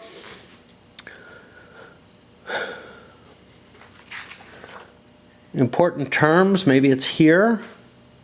It doesn't appear to be here. Over here, I didn't see it, but these aren't alphabetical apparently. Those with a shield marked. Bloops and bleeps supersede flags of bloop. It signifies that all provinces in the area are core provinces of the bloop owner. If the PR's province is not in their core province, it can be liberated. Yeah, okay. Where am I now? I don't remember. I'm trying to do this. Okay. Gain a bloop in Macedonian Thrace and a bloop in Serbia and Albania. So that's a bleep, it's a claim. We pronounce them different each time, right? You may pay 2 admin to get tolerance. Now, I don't know if I'm the first person with tolerance. No, which means the Poles get a bonus for the Turkish becoming more tolerant. And what does this mean? It means that dissent is going to be less effective. If I can remember that when it happens. Okay, I forgot to give points. Spain got 2 points for the Reconquista. We jump around trying to do these things, and Turkey got 3 for the city of the world's desire. We apparently have a lot of Turkish things used up. We're out of our module, our little missions. Words are failing me. Okay. I think that's the only peace resolution actions in play. Again, you know, remembering being able to understand the board state, that's always something of a cost in a game, right? Especially one with a lot of cubes and a lot of shit all over it. Certainly is for the original EU. But I'm not dancing around trying to read cards all over the place and you know, just trying to remember, hey, does this special effect take place Was there something I was working for that had to happen in the peace phase, and now I have to handle all that in addition to the already complex peace phase? I'm not saying that the game is less complex or is more complex than the old EU, not by a long shot, not at all. But it's putting this huge burden of memory on me in terms of like, I can't just be looking in one section of the rules. I'm dancing all over the board, all over the rules, all over the floor to try to find what I need. Okay.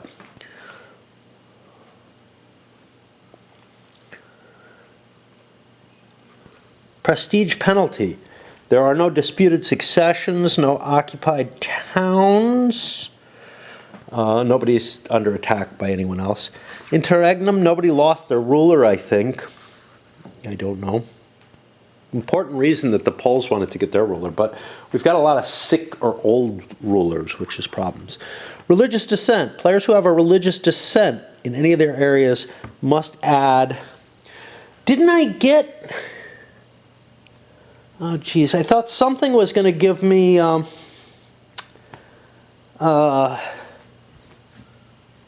get rid of these stupid Orthodox areas.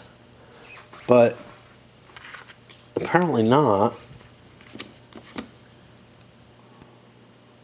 Apparently not. But I get the tolerance, which will help. Okay, so religious dissent. Let's read it. Players who have religious dissent in any areas must add swoops to one of their beeps in each affected area. Players who have blobs in any areas with a religion other than the state religion must, in one affected area, either remove a or add a bleep or one of their blobs. Yeah. Give me icons. And that's how I read them. That's how they go in my head. I can't... I don't see the word, you know. They are not a replacement. I'm not an ancient Egyptian. I can't read hieroglyphics. You know? It's just not natural to me. Maybe some people who are brought up more on Euros, who are used to all this sort of language independent stuff, a rule book with this much English in it has no real excuse for it, but you see it in more and more of them. I think the argument is, it's certainly not that it's mnemonically more convenient. So I think the argument has to do with reducing the amount of space. But honestly, these are kind of fat. They're kind of annoying to typeset and whatever. I can't imagine that they're a good idea in any sense of the word. You know, terms that are understood would make a lot more sense. Things that we can pronounce. It's like fucking Prince, man. Whatever his name became. It became... All right. What do we got here? So, who has a religion different from their own? Spain solved its problem with its card. Let's go to Turkey. We know they have that problem. So, they're going to have to add a pitchfork in each area. But they have tolerance, so we run over here and read tolerance again. When adding blip for religious dissent, add 2 blip fewer than normal. Is that in each province or across the board? I don't know. Twice immediately after rolling for an area, you may re-roll the rebel die. Okay, I think it's across the board because otherwise it would, you know, there are very few provinces with more than 3 or very few areas with more than 3 provinces. So this would be 1, 2, 3. So I'm going to have to add 1 because this is diverse. Where? I'll put it near my troops because why not? Put it in Athena. Okay. It's 2 less, I believe. I don't know. Okay. Now we go to the... And here's something that's problematic about the religions here.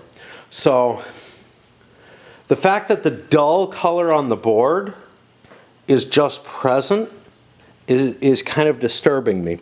What I'm going to do is I am going to put conflicting religion in areas, because I've got enough counters to do this, that aren't naturally such, but that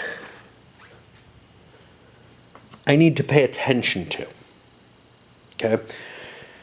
This doesn't really violate anything. I'm just putting another counter over to represent what it is. But that'll help me focus on the fact that those are different religions. I'm also very disturbed that Muslim is a single religion in this game. It sure the hell is not in the original EU. You've got that Shia-Sunni divide, and that thing is important at this point. Okay. Over here, how many Orthodox areas do we have? We have 1, 2, 3. That doesn't count. So I think we have 3 more Orthodox. So this is kind of getting, we're going to kind of pull into the countermix issue. Countermix issue here by putting these in. That one I don't need. I don't have any presence there. I do need one here. Okay. Now the Poles also have, and they're getting 2 in their own territory. Let's look here again. Religion other must either remove a cube or add. Okay. I must remove a cube or add one unrest. I can't do either of those things. Had I been able to do one but not the other, I think I would have to do the one that I'm able to do. But I'm not positive about that. But otherwise, I'm going to be gaining 2 for these 2 Orthodox areas, but tolerance drops 2 away, so the Poles are okay. However, an integration of Poland and Lithuania looks kind of scary. Tolerance isn't good enough, which is why in this game, Time of Wars, Eastern Europe, the Poles were very, very interested in trying to convert the Lithuanian Eastern Orthodox areas of their kingdom. Okay. Gain and remove unrest. Players still at war must add nobody. Players with -2 or lower, we chose not to drop our stability. We had a possibility to do so. Players with +2 or higher may remove bleeps. I don't think anybody's that high, and I'm tired of pronouncing bleeps or weeps. We got one. Okay, so Poland has a +2 stability. How did I do that, man? Impressive. So we keep wandering around the table. We can remove bleep from one of our provinces. Okay. Sounds good. Which bleep do we want to get rid of? Well, we only have one. We can't do anything about this. Okay. And tolerance has no effect on vassals. Now it's time to roll rebel dice for each super with a beep. Okay. We know how to do this. The problem is we go look for these. Spain has 2.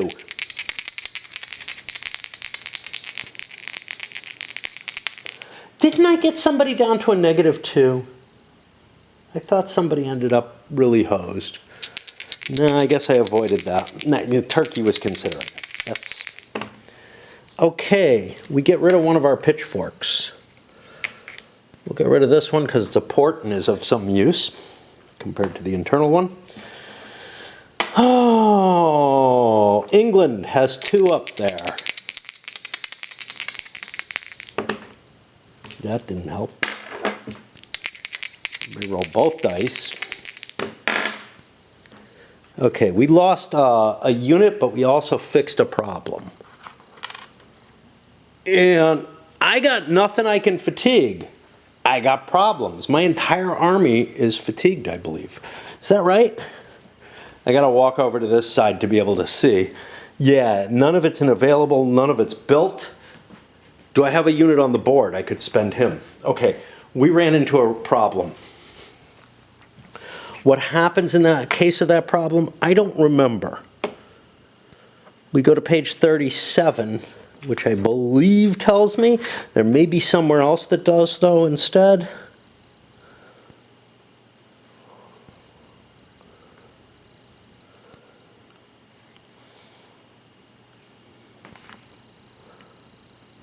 Oh, boy.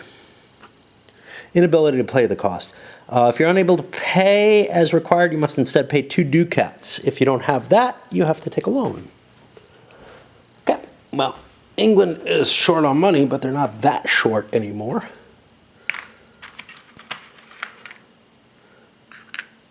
Now, you can make an argument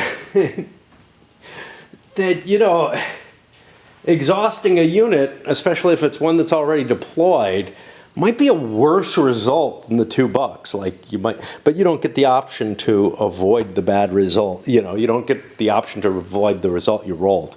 Oh, let's look for more. Oh, we got one here.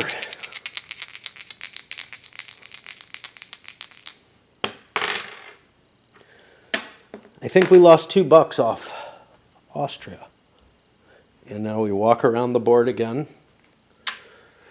Obviously, there could be more pools of money lying around in different places, but that would have its own problems as well. That's the Austrians. The Turks, we got one now. Turks have tolerance. I seem to remember tolerance impacts something. Twice, immediately after rolling an area, you may re-roll 1 rebel die.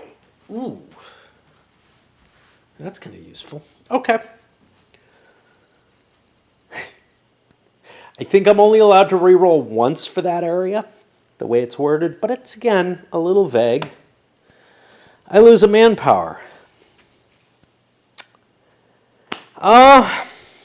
Sure. No, they're already exhausted. We'll roll again. Okay, we got the nasty, and we can't re-roll the nasty. That was the one we didn't want happening. So we go look for the rules on the nasty. They're here somewhere, and I really want a fucking pipe and some tea, but all right. And we look for that. Rebel units sieging. No, that's not it. Rebel dice, rebellion, rebellion. If you have military units in the area, I do.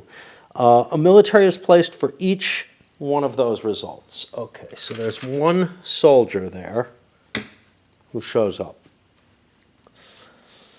And that'll trigger an immediate battle. Well, after all rebel dice are rolled, but I got to take care of it now, or else I'm going to lose my sanity even further than I am already from playing this. Okay. I have a ruler. Oh, he could get killed. He has 3 more dice with him. I can't fire him or remove him. I guess I could swap out another general, maybe. I don't know. Okay, we hit the shit out of it. So that unit is dead. But it's got a chance of hitting us. And wait, there's more. Okay. Each of these counts as 2. No, it's the military drill, which I refuse to take because it would hurt my stability down to a -2. That could reduce the enemy's dice, which would keep my king alive longer, perhaps. I got one of these. One is enough to drop that over, but not enough to kill anything. And they do not count as janissaries on their own. Right then.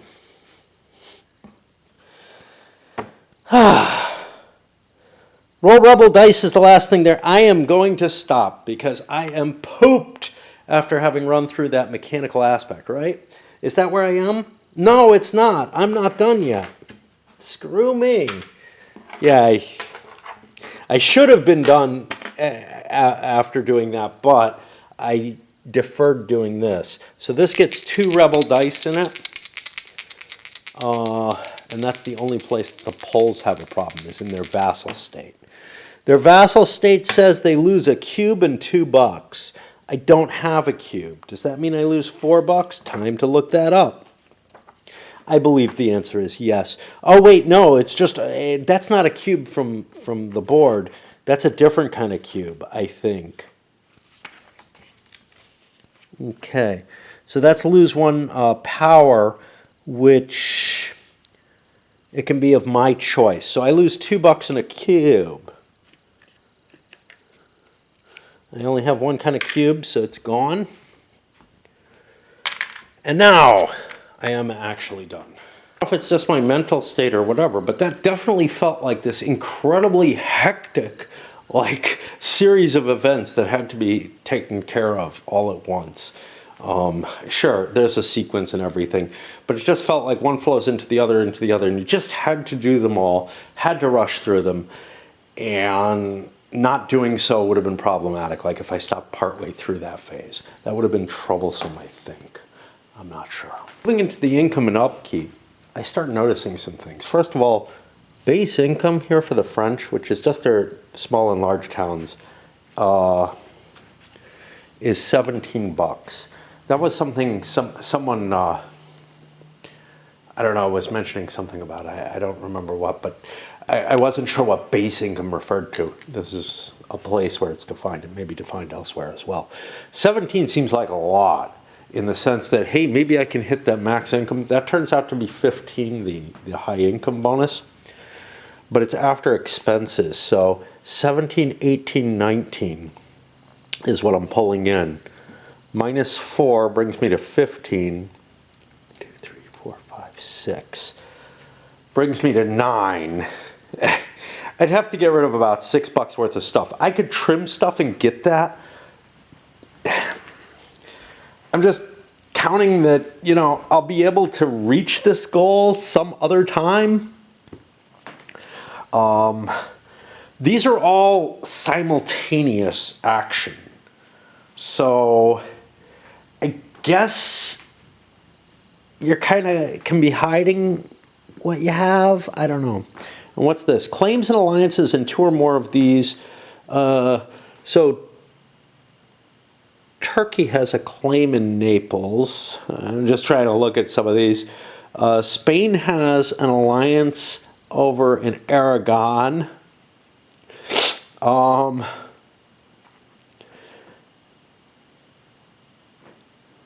don't think that they're... Burgundy is not on here. Just trying to remember this whole list and whether or not it's going to help you and give you anything. It's fucking hard, man. But the high income's one that I can kind of keep in mind, and you know, that's what triggered me over here. But now I don't remember what my total is. I think it's like $9 that I'm positive. So yeah. Maybe it's more, because I counted this in the first time, but then I came on video and talked, and not sure what I had. So let's see, 17, 18, 19, minus 4 drops me to 15, 16, 17.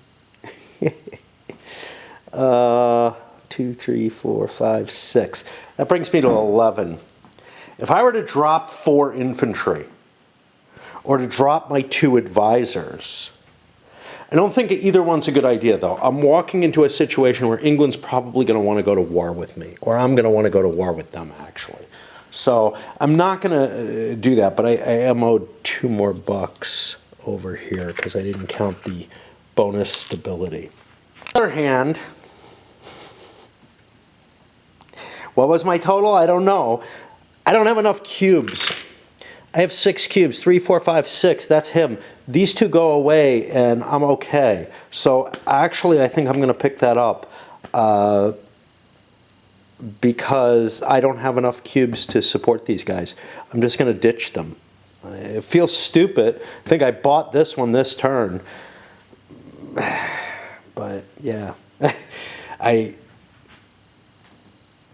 don't even think I'm allowed to remove them from the board. You know, you must remove them from the board in certain circumstances, but I don't think I'm allowed to like increase my monarch power by pulling cubes off the board. And I also don't think that's a good idea. So let's get rid of a couple of these cards. And you know, like so many things in this game, I feel like I'm losing something for no fucking good reason. I did pass early. I was the first player to pass. The first player marker is going to go over to Austria when it comes to that time. But I'm working through these first two on a per country basis because they're kind of all at once. And then, oh, when do I pay for my cards and shit like that? I pay for my cards in the next turn. Yeah, okay. Yeah. I'm just so pissed that, like, you know, I could have spent more cubes, but I didn't really have anything to fucking spend them on. Spain with a good ruler, I'm discarding some of these, so I get 4 more bucks back. And I don't know what that turned out to be, but I'm pretty sure it wasn't 15 bucks positive. Got rid of a sick guy and... I don't know what the hell this is. I think I had one tucked under the wrong place anyway, so fuck. I had two military. One of them was under admin for some reason. But again, I'm out of cubes, you know, this attempt to like reserve cubes. And I can't take this one either because it's not time to remove it yet. So, you know, I could lose some of my diplomatic power on the board. Oh, wait, shit.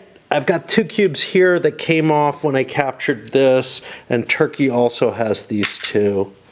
Oh, so let's get one of those military people. I don't remember which one was still alive. I think this one is.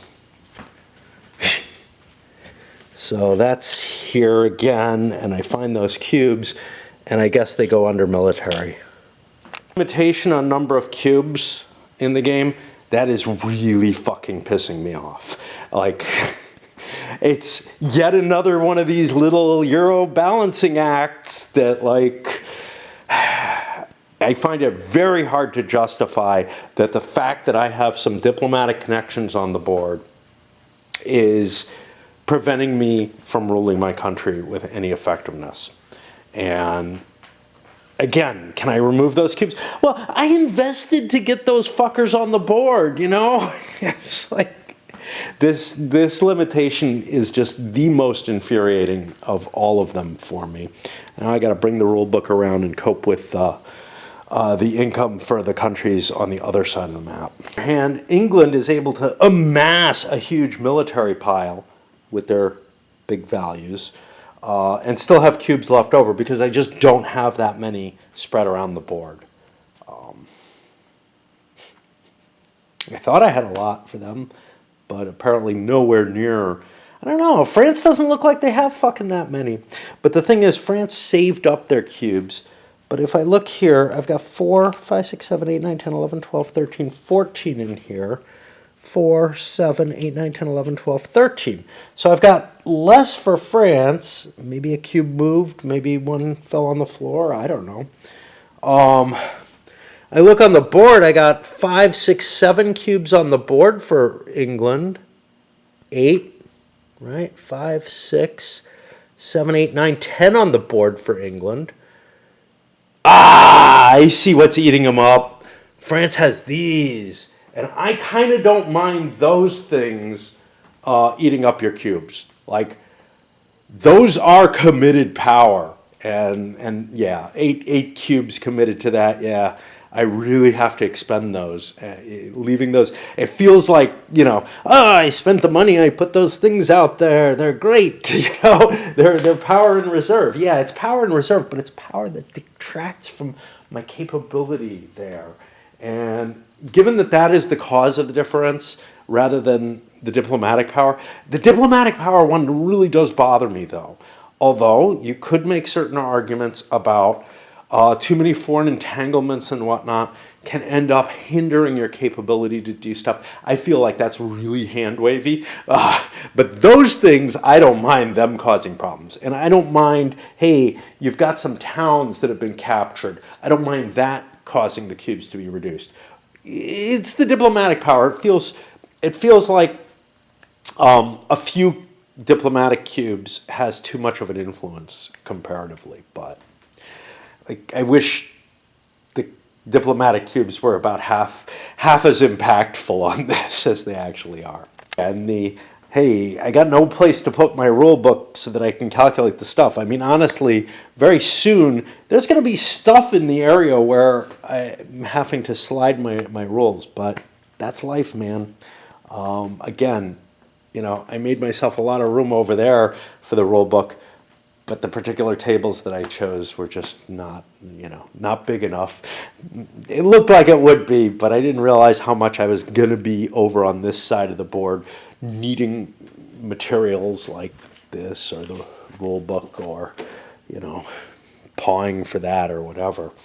That's not a fault of the game itself by any means, although it does have such a big footprint that it causes this kind of problem. I'm not sure anything can be done about that. The board doesn't take up that much space. What it really does is these high-quality components all over the place to track it in a Euro-style fashion. The Austrians, I'm discarding an advisor because I don't have the cubes. And again, the fault is these hold cards. I have got to use those. Again, it's something that is going to become kind of second nature of, hey, make sure you don't have too many fucking cubes spread out on cards that you're not really using. Use those fuckers.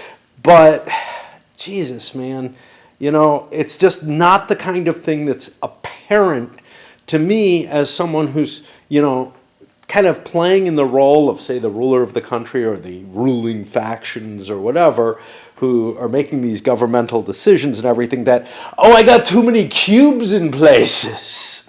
Also serve that same problem. And the thing is, it's not like these are absolutely free actions. They're just things that, like, you can't do otherwise. But for me, or they're giving me extra functionality, but I've got to pay cubes to do it. I had to throw another advisor away. Somebody I paid for, maybe this turn, because I can't do that kind of planning in advance to figure out, hey, where am I going to be and everything. And I think it's fucking ridiculous to have to, honestly. I mean, it's when you're making decisions on something this kind of strategic scope, I don't know. I mean, if there's any enjoyment in terms of, hey, can I turn my wood into piggies or whatever the fuck it is you do in Agricola, whatever that is, I understand sort of that pleasure and that enjoyment of that kind of thinking is outside my scope.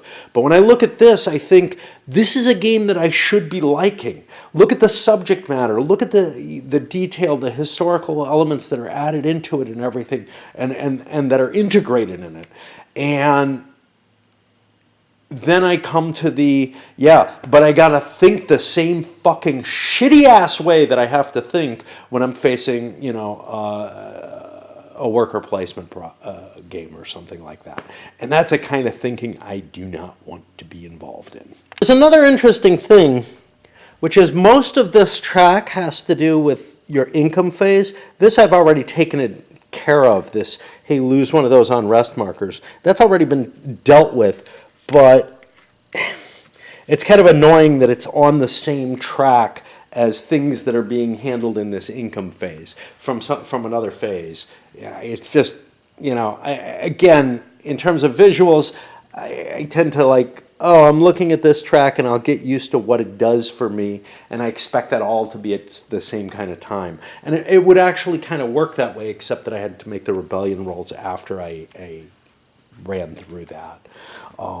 But yeah, I mean, I see that when I'm looking, at the income costs and everything, and I'm like, well, that's stupid. I think the thing that's upsetting me is, in terms of the planning side of things, is it feels like a good idea to put down cards that allow you capabilities, right?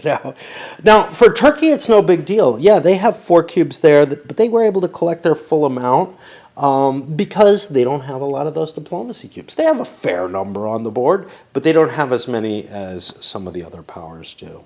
And they also don't have as much committed to that future action stuff that's been causing me so much grief with a couple other countries, France and Austria over there, and Poland. So the lesson I've learned this turn is kind of, gotta manage my little cubies more, make sure that I don't have more than like one of these on the board at any given time.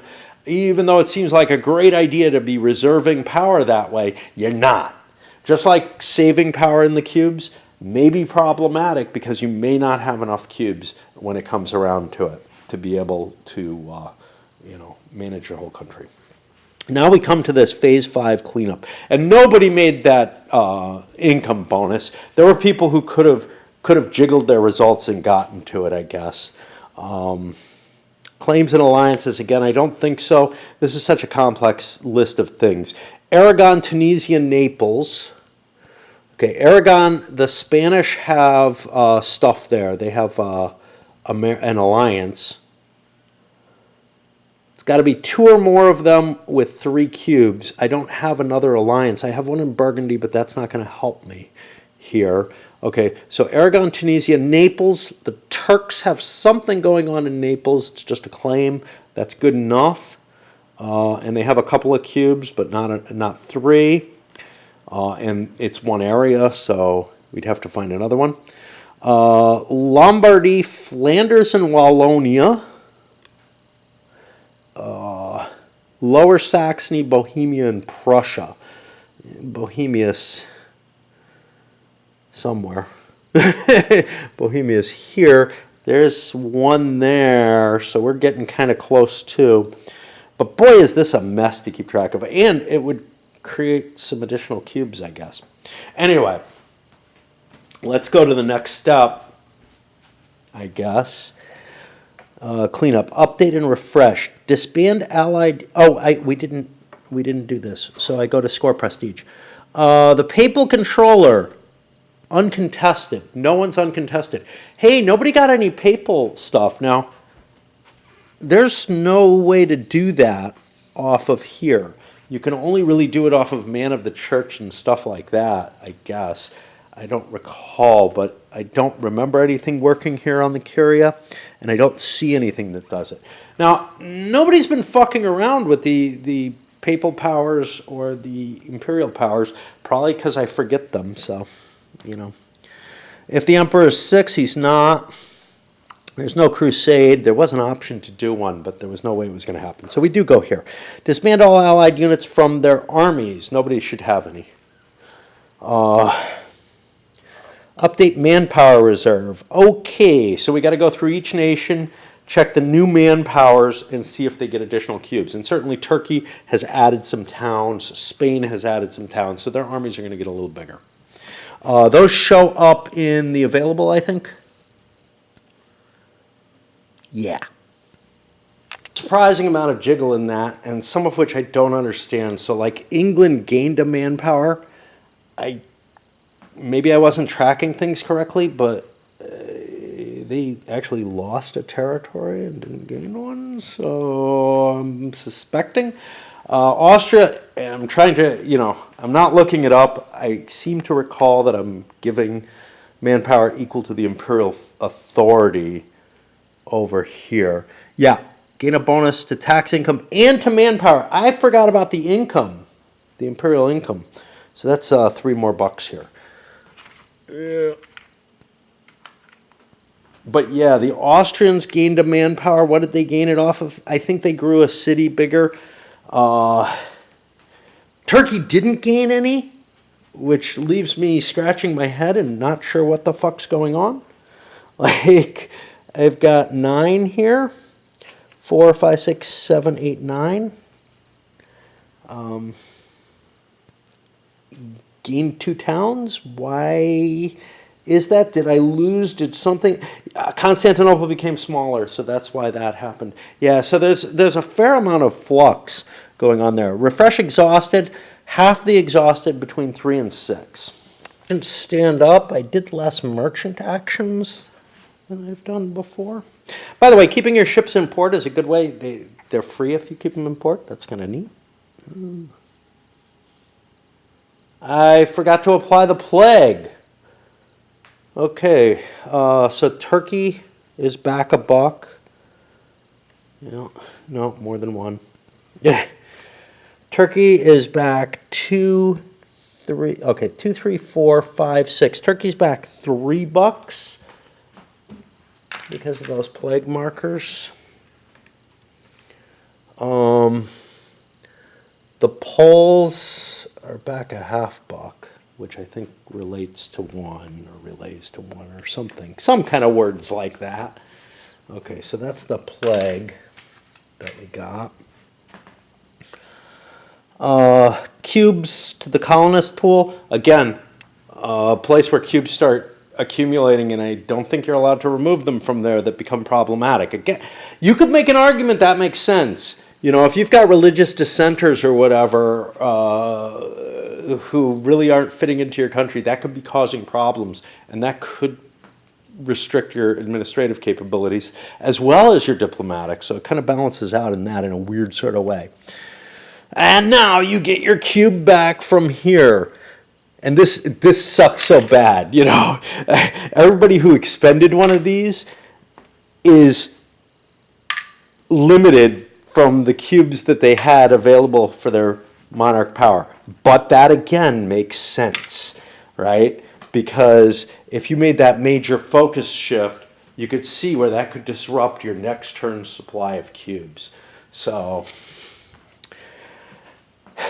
I can make arguments that favor all of it. It's the play, it's the mechanisms of play that I don't like, and the requirement of thinking ahead in the way that I have to, in the peculiar way that I have to, which is very much like a Euro game.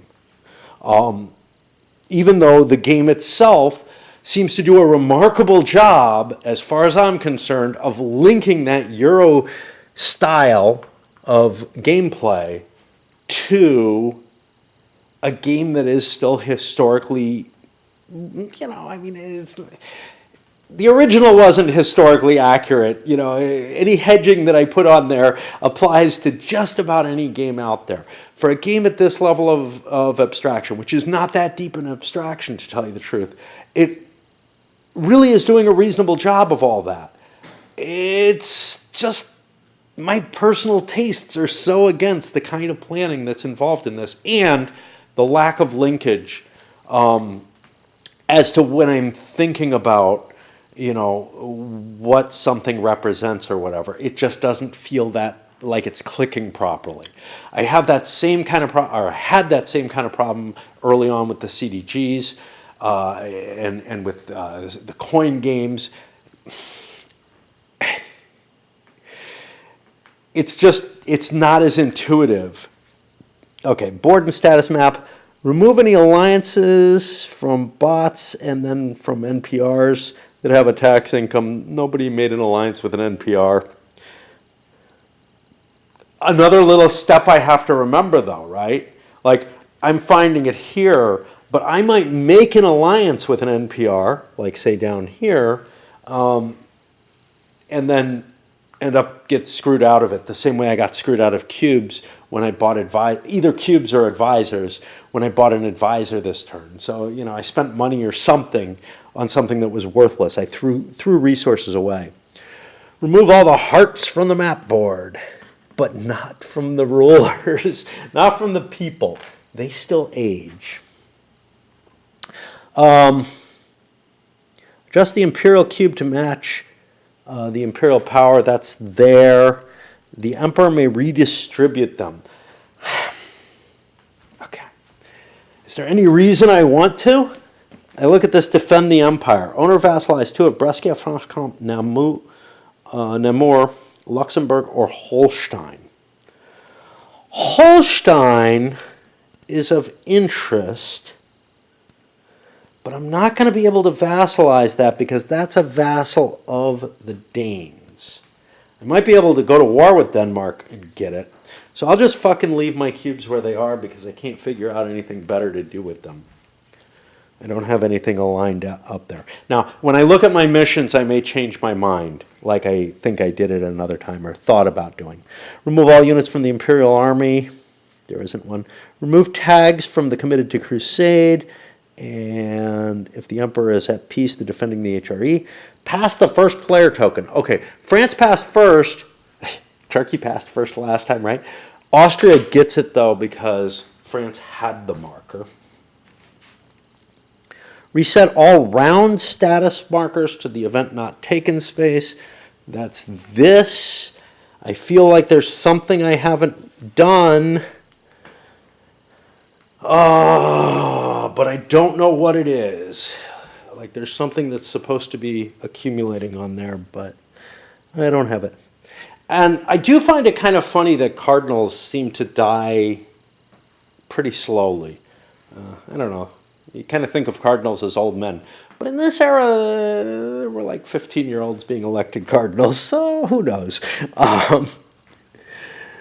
Discard down to 5 action cards. I don't think anybody's that high. We are not at the end of the age. So we bump forward to the next turn. Now, like last time, I think I'm going to go through the draw cards phase and whatnot, because that early part of the game is so heavy, and this video is short. So I think I'm going to go through that again, the initial setup of the next turn on this video. I don't know how that works out in terms of like viewing. Although if you watch my videos, you pretty much know that I don't care whether you view them or not, right? I don't make it any easier. I run all over the board and it goes flying by and making everybody motion sick and everything, so, you know. But yeah, I mean, there's a part of me that says, you know, I really should start the turn up there, but something in me feels like I should be making the decisions involved. Let's move this boat. This is the kind of thing, and the guy who sent it to me had the same problem, that you're like, what the fuck do I do with this thing? Well, I have a usage for it right now. And it'll probably end up packed in the game simply because I've learned keeping little things like that out and using them across multiple games can work, but I've got so many such things. All right. About that boat, I just realized something. Had I gotten this while my wife was still alive, it would have become one of our friends and gone in on the kitchen shelf there. I feel like our friends are fixed now. You know, there's no chance for change. I had been planning on sending all the little pink army men off on missions because they were annoying both of us, but now, you know, can't really get rid of them. Yeah. So the next thing on this most massive of cube pushers is we're actually moving into the next, it's not a turn, it's a something, it's a round. Again, I'm always confusing because to me the action phase is the rounds, right? Because people are going around and doing things. Is the exposition of the events. And so 7 events drawn again. The big one, Burgundian succession crisis. All players with a royal marriage to Burgundy, and this is where it might have been important for, I'm trying to remember who played this. I think it was Spain. But as to getting involved in the Burgundian issues, all players with a royal marriage to Burgundy may place a claim in 2 areas with Burgundian provinces or vassals. France can place a claim in Seine and Burgundy, or pay 3 military to gain a town on all Burgundian provinces there. Ooh! Now, this is really important. Whoever plays this, now if it's played early in the turn, France is going to have the military for that. And if it's not played earlier in the turn, France will have a chance to pick it up and play it, which they may just want to do in order to be able to ensure it gets played early enough. To gain a town on all Burgundian provinces there, then unless you are France, if you have a royal marriage with Burgundy, you may pay 3 peace to gain towns on all remaining Burgundian provinces and vassals. So we have an interesting situation here where both England and Spain have a royal marriage to Burgundy. I think that's allowed. And then add unrest to all these vassals. So this is a seizure of the Burgundian territory by the French, and then the rest going to the marriage. I'm bothered. because this card doesn't seem to work with the dual marriages, which means, hey, did I fuck something up? I don't think so. I think you're allowed multiple people are allowed to be married. 12 and 32 would make sense.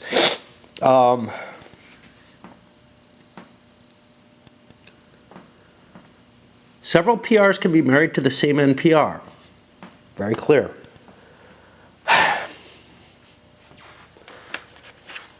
I assume that there's some kind of sequencing here,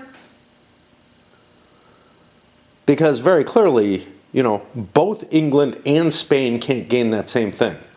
So if France gains this card, Spain is next in turn order, and I'm guessing that they would get the first option at that. And in fact, since Spain is next before England, only England can draw this card. Well, I don't even know about that. Maybe it's only if Spain draws the card.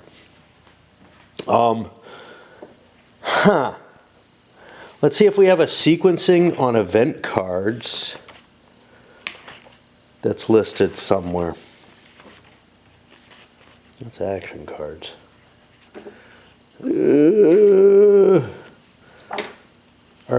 So the only thing I can think of with events, here we go, is late in the second. The event display, event guidelines.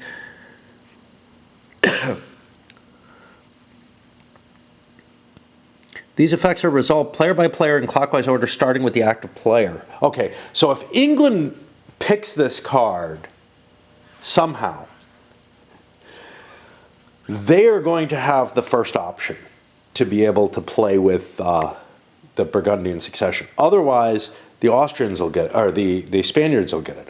But it is kind of interesting. Anyone else, you know, if other people want to stick their noses in there, they might be able to get the jump on this somehow.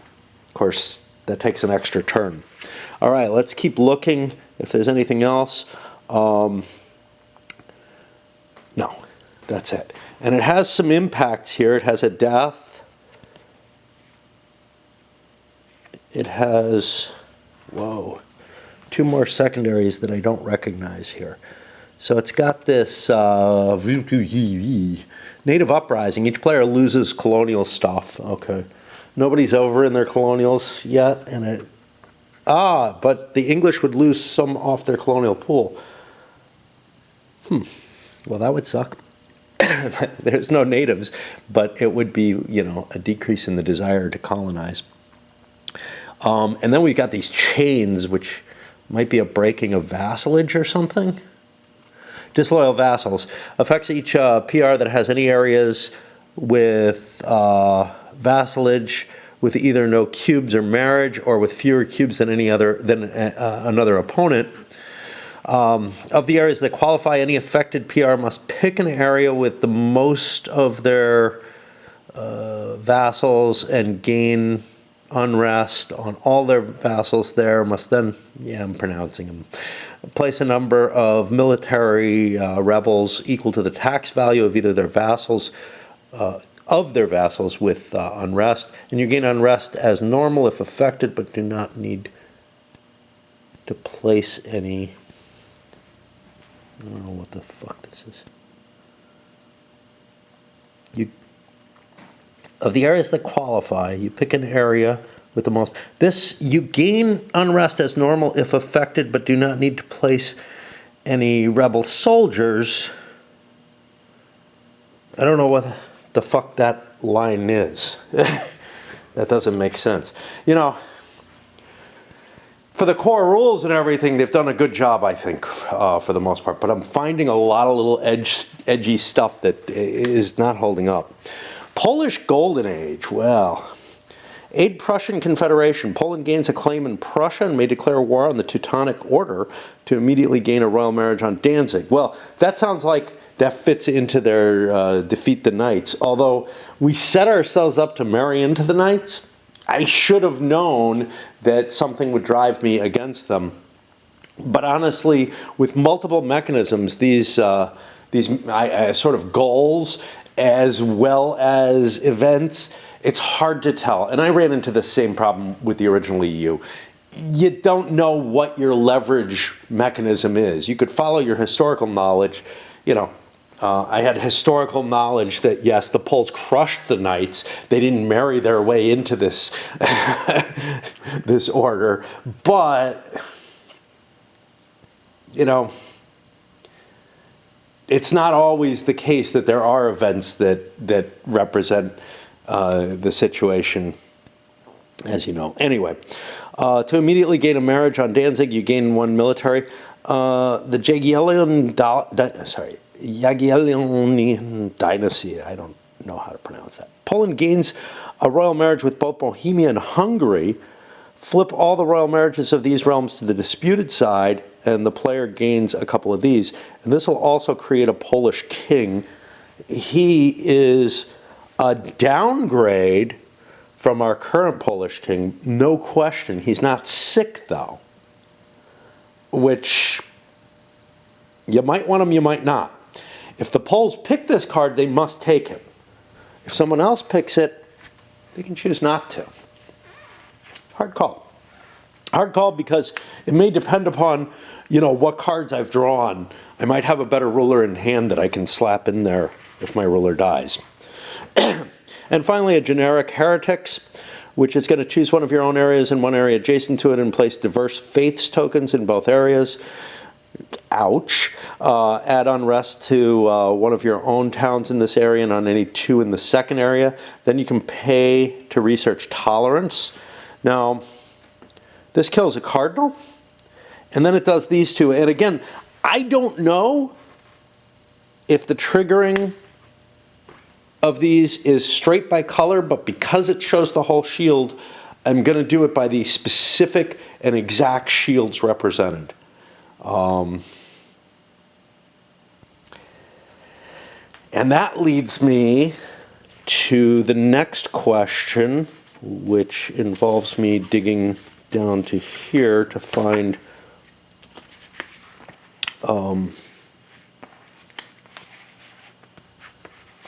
the setup rules. I think this is in scenario book 2, but I'm not positive. Yeah. Where it tells me the dynamic NPDRs, we suggest using Denmark. Yeah, see, now they just call them by color here, and they call them by color where the cards are that instantiate them exist, which lead me to believe that it shouldn't be by specific shield. You know what I'm going to do? I'm going to look in another era and see if the shields are always the same. Because if they are, I'll just do it as these are the colors that are triggered, in which case this would be all pinks and all greens. Because we have 2 pinks on the table, and we have a green, but it's the wrong green. You know? Flipping through, ran into some kind of interesting artwork here. I don't know what to say about that. It looks kind of like something I would do in my games rather than these sort of what we've been seeing at standard. It's just kind of amusing. These apply to this banner. That may be the weird, the silly Alm thing, and this may be a means of like kind of showing you, hey, this is not a serious scenario, so we're going to put silly cards in. I suspect that's the case. A quick scan, I'm coming up with, you know, the same symbols being used each time. So I am beginning to think that color is the only important thing when you get to the card. I wish they had defined that better. These are all Realm 3. Yeah. I'm not going to keep looking. I would like, you know, my dynamic non-player realms to be relatively dynamic. So I'm not that terribly worried if they end up acting a little bit more than they should. There aren't a lot of cards, at least so far, that have been triggering them. Of course, the selection of cards that I picked was not, you know, I didn't look through the entire era. I may learn differently, but my guess is that they intend for these to be by color, not by the exact shield present. So that revealed the cards. Now we go through the hard part, which is each player picking their actual draws. Now, I'm trying to remember how that's done. It's been a while. Uh, Three action cards of any type. Yeah, because I'm a little confused because I've done it twice, right? The first time was the first setup where you get one of each and then three. It's a hard decision which cards you're going to pull.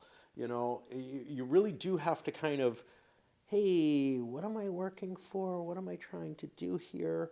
You know, the French have really been put off in terms of their missions. I may also pull out, and I think I did this last time, the missions to look at them at the same time because France has its two missions set up, but there's people with none, people with one, and also people may want to change their missions based on what they already know. I am a little bothered that we haven't seen this move forward yet, man. I know it's a secondary event that triggers that. It's just, oh, I feel like there should be something that was more slated for this realm. I know when the Italian wars start, and well, it should be pretty soon. The major effects of them, though, start much later. So again, I'm not sure how much France is involved in this period. I'm trying to think. This is a hard period for me because, again, I learn from games, and this is a particular period where I don't have a hell of a lot. This pre sort of 1500, this late 1400s era, I don't have a hell of a lot. Obviously, I know about the Reconquista. Somehow to me, even though I know Henry VII is the king, going in the latter part of this, somehow it's hard for me to accept that the War of the Roses is still going on and the Hundred Years' War, but it's just somehow there's this disconnect for me. Like there's this big segmentation between the medieval era and this sort of, I don't know what, the Renaissance era, I guess. A couple of thoughts. One thing that kind of bothers me is I don't know what year it is. Right?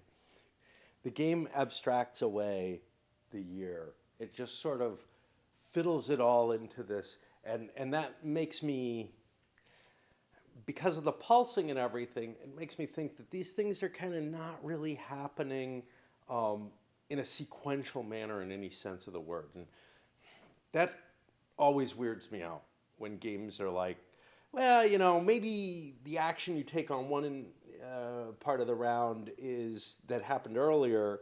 It's happening at the same time as the other stuff, and it all does seem to make that kind of sense, right? I'm trading, but my armies are moving, and this is some of the things can be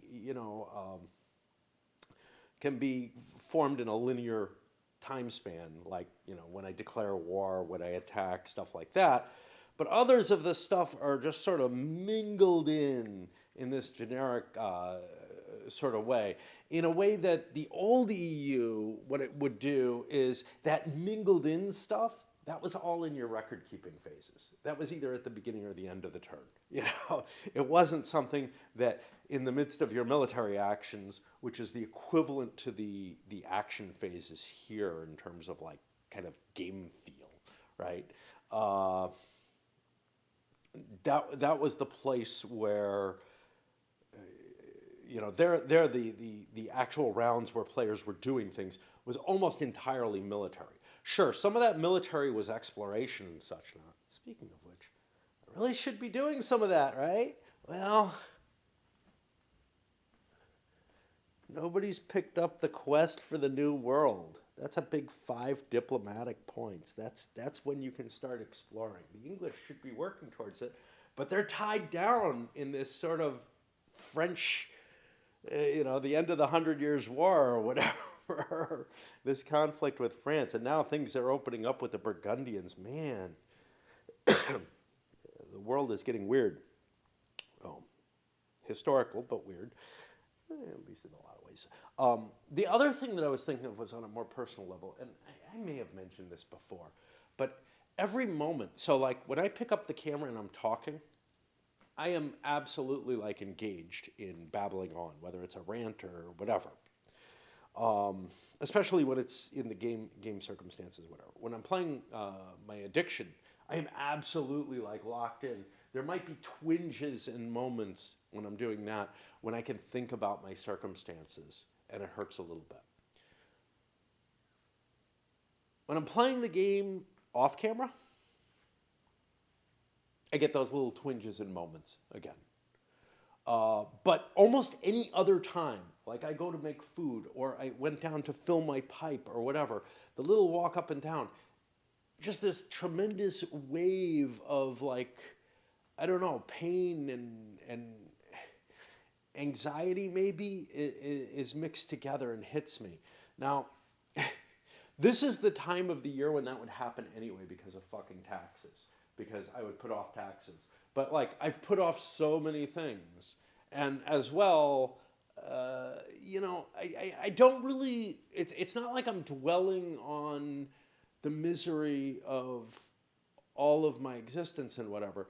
But it is the case that somehow it's become more painful, more prevalent. I really I can't do anything without this entire like weight of everything that needs to be done coming down on me, and it's a lot, And some of it I've just kind of said, "Fuck it, man, I don't give a shit anymore." Things like the inheritance in Europe. I'm just like I can't cope with I can't fucking do my dishes, Anyway, moving on to understand my missions. Austria's done two of these. They've done 1A and 1B. This is important because I can't pick missions. I'm starting with them because they've got the little token. I can't pick missions unless I've completed them. I've got 1C out there that I don't know if I can do. But I look at this, and this is like 1C, 1A, 1C, arrow 2A. Do I have to get both of these? Maybe. I don't know. I think that's the case, right? If I just need one, then I can maybe do this one. But if it is, it makes this a real bottleneck. And it makes it so I must follow a certain historical pathway on my missions, or I'm done. I'm no longer going to be given any guidance. If that's the case, I got to look this up. If that's the case, this is very different from the old EU, where you get given missions, which incidentally don't just give you positives, but they also give you negatives if you don't succeed in them, that are reliant on you having done other stuff historically. But you're given enough choices that you can, in most cases, kind of keep pushing something to the side. So, for example, if you not Cyprus, if you don't take Rhodes as Turkey, well, taking Malta becomes something different because it's Spanish owned. And I think you actually have to take it from the Knights, but I'm not positive about that. But taking Malta becomes a much, much different type of war than taking Rhodes was. Where, Rhodes, taking Malta from the Knights, Spain has the opportunity to join in the war if they want, or they can let you win it. But anyhow, if you never took Rhodes, your situation for Malta becomes very, very different. Now, Turkey gets affected by this if they don't do their things in Hungary and they don't do their things against Rhodes. Some of their later picks get hard to do, but they can just continuously ignore them and put them off, and not get penalized for them at least. The person it gets the worst for is the Russians because their goals just fuck them up. So we're going to look up missions and see if we understand how that works, because we don't. 8 and 42, I'm guessing 42 is the one we want. Mission prerequisites, they have a mission ID in the red circle at the bottom of the card. Certain missions require you have completed at least one of the prerequisite missions. Okay, so that's kind of nice. That means I'm not forced to do this. I've done 1A and 1B. Those are prerequisites for some of these. I can't do the Iron Crown of Italy without doing this. And with the Italian Wars coming up, that is definitely something I want to aim for. But it does still leave a path open. I'm glad of that. If you had to do the complete set, that would be, I think, too restrictive in terms of like being able to gain additional points. The situation is still bleak as Austria, though. Restore religious unity. I could take this, but it says state religion is counter-reformed. Until there's the Reformation, I can't start a counter-reformation. That's not even allowed. So, Iron Crown of Italy requires that I succeed in this. I am going to hold off on that because of that. That leaves me with two that are available at this point. King Albert's legacy. Owner vassalized 5 or more among Silesia, Zagreb, Rijeka, or any provinces of Bohemia or Royal Hungary. Ugh. Okay, well, we got to find these things. Silesia's up here. That is a vassal of something. I think of Bohemia. So this would get me, yeah, some of the Bohemian stuff. Zagreb and Rijeka. Yeah, I know, I'm spinning around. Zagreb is down here, and Rijeka's here. I think this is my best choice. I'm not thrilled about it. My other choice is the Burgundian inheritance, which I just am not set up for.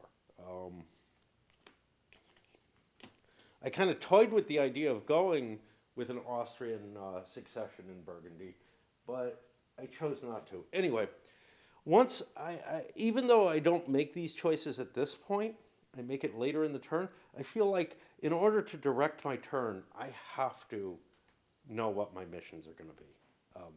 So sort of a pre-selection at this point makes sense to me. And you would have these resources, the cards, etc., available to make your decision. So this is really just a mnemonic device for me by putting it here. I could change my mind after I get my cards and say, hey, I can actually slip into that Burgundian alliance somehow.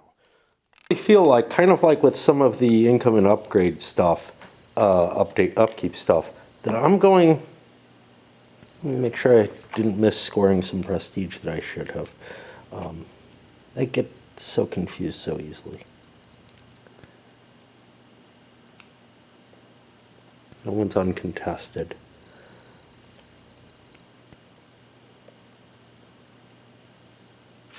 Okay, I checked that before. I think the entire draw cards phase I'm going to do player by player because it helps. What I do is, okay, the events obviously are revealed. That has to happen before anybody goes. But then drawing the action cards, you get 3 choices. Paying to keep them, well, you're looking at them as you draw them, so you're kind of intimately aware of them. So which ones you want to keep. And then obviously the pick and replace missions, hey, I've already determined that has to be done kind of simultaneous or in conjunction with drawing the cards. Just your final decision is made here.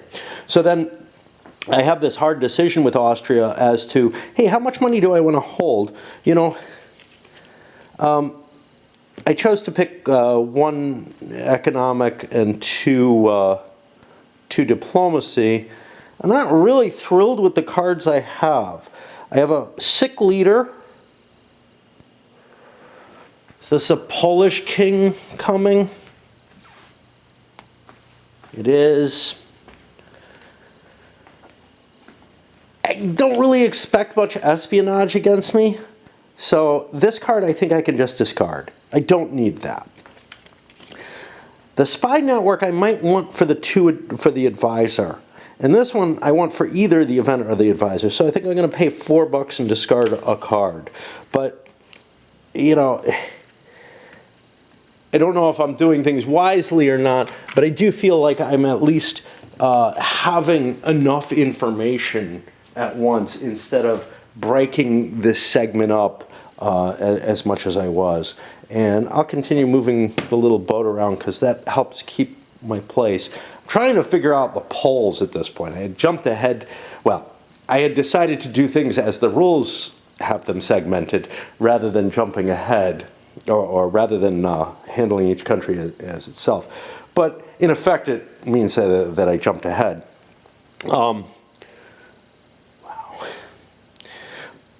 I'm having a tough time here, right? Like with the Austrians, where I'm like, this isn't easy. I've got to defeat the knights. I've got something that's going to help me do that. But then I start looking at some of my others. So I can't even take this until I succeed in this, so fine. I would like to, but I can't. Oh, that has a really late option too.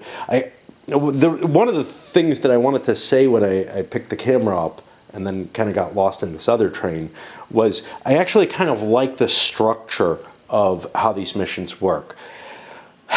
It does create a complex web, right? But it's one that's handled all in a sort of a it's handled in a special place where you're making your plans, right? This is very much like the big economic phase in EU, where you're buying your colonies and your diplomacy and you're doing all that and you're balancing your books and figuring everything out all at once. It's all associated up here. If this were somehow required to be decided during the action phase, if you were playing around with this shit and trying to create it during the action phase, that web would be another layer of fucking annoyance, right? Just like all the cards and all the different options on the menu and everything of what you can do. I don't mind that kind of complexity when it's properly segmented from the activities of the game. Now, is that just an artifact of playing solo? Because when I'm playing solo, I'm switching hats so often. I don't think so. I think that kind of complexity placed in it's your turn, make a decision situation is just as bad for me as it is in this kind of where I have to switch hats every time. Again, this is a personal taste issue. It's very hard for me to remain focused and doing stuff when I'm integrated in this kind of pulsing, whether I'm playing it alone or with other people. But when I have to do this kind of conjunction thinking all at once, and then everything in the pulse phase should kind of fall into line based on that thinking, right? I shouldn't have to remember a complicated sequence of events that I have to do to make things work, right? And that's why the old EU works. All I'm doing in the pulse phase, in the interactive portion of the game, is I'm moving my military units and my explorers, which feel like the same thing, right? I do have to tell you, it is kind of hard when I'm dealing on both maps or something like that in the old EU. When somebody's involved in a land war, and I'm trying to deal with the exploration and exploitation of the New World. But I'm kind of okay with that, because that's more of it feels like a Philip II problem, right? Trying to micromanage too much stuff. But with this, the webs are just so intricate that I don't mind sitting back and figuring that out as a one-time thing at the beginning of one of these large turns. I do mind when I'm called upon to perform that kind of optimization again within the Pulse framework, or when I'm called upon to have remembered all these complicated webs of plans that I had. The web of plans should be a one-time event that I do each turn, and that actually implementing it is just a mechanical process, right? It's not it's something that just falls into place because I've made all the decisions, and I don't have to remember what those decisions were. They're already, you know, the ball's already started rolling on them. It's just following the noise of the ball. You know, I declared the wars or whatever. Anyway, what I got sidetracked on here was I wanted to talk about what these options were, right? So I've got 1A, maybe 1C.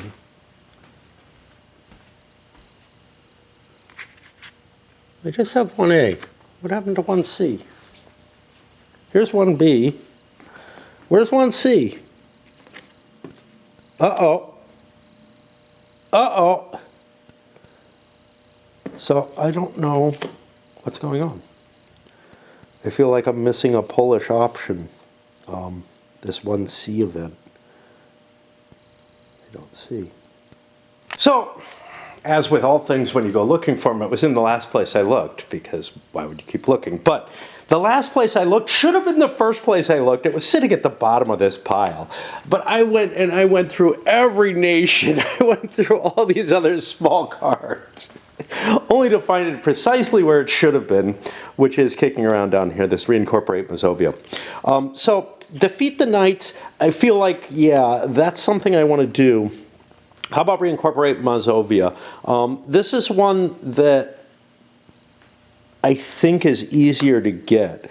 So owning or vassalizing all of Lithuania, yeah, I've taken the first step of that, but man, I hope an event helps me with this. You know, I have an alliance and a marriage and all kind of things that might help me get it. Let's just wait. And the Polish Navy, I have to wait.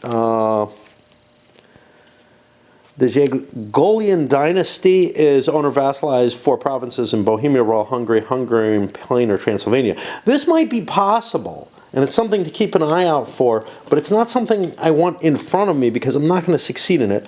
So I'll go with the reincorporate Mazovia. I think that's plausible.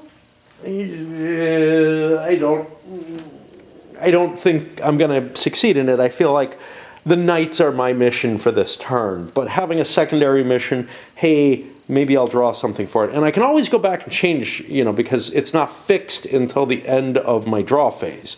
But I just don't see any of those others as being really possible at this point. Well, maybe the Jagiellonian dynasty is here on the Polish Golden Age. Poland gains a royal marriage with both Bohemia and Hungary, and then I can go immediately to war with one of those realms. Ooh. The Prussian seems cheaper, and I can't choose both. Ouch. And I'm probably going to choose this, which means I'm probably going to get the royal. All right, let's look at the missions again and think some more. Obviously, the Commonwealth is out of the... Oh, no. I hid that one again. Damn it. Didn't I? No.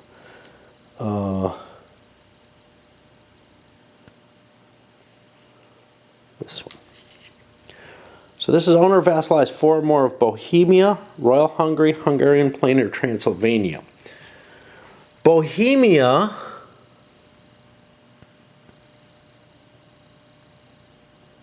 has 4. I could just absorb Bohemia.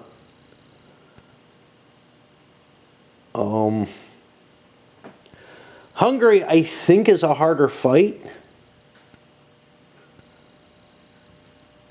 Just because it's so fucking big. Oh. I mean, obviously, if I choose to go after Hungary and succeed in it, that's a nice big step forward. Let's keep in mind also religion. Religion is interesting. This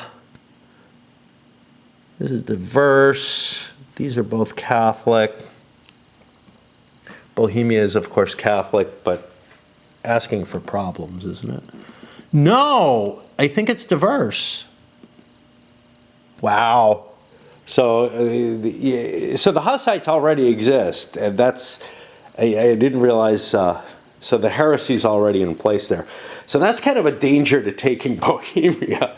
Of course, I have tolerance, so, you know, okay, but I've got so much religious problems.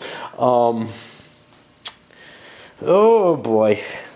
All right, well, we keep thinking, because if we build a big enough army, we don't have a lot of military power. If we built a big enough army and had enough, of course we can reorganize and get 2 more cubes there, but if we build a big enough army and you know, push things hard enough in a couple different directions, I think we could succeed in one of those. But overall, I feel like the Knights are the better choice. The thing is, we already have an alliance with the Knights. That's why I kind of don't want to go in that direction, right? Like, that alliance is getting us in the direction of this.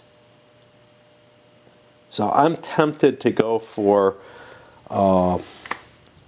let's say, the Bohemian War instead. So instead of this, we'll put this in place. We're not going to be able to do Mazovia in any reasonable time. Oh, break the Rus. I'm not going to be allowed to do that because the board doesn't allow the Russians. But maybe if some other country falls off the game and I incorporate that eastern side. I really don't like that. I really don't like...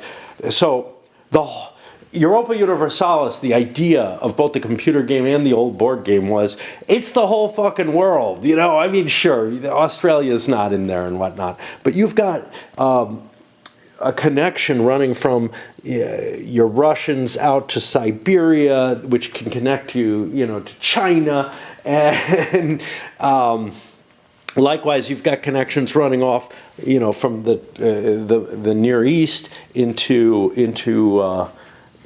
towards India and whatnot, that are opportunities that are different from what maybe the historical opportunity was, that the world just encapsulates. And here,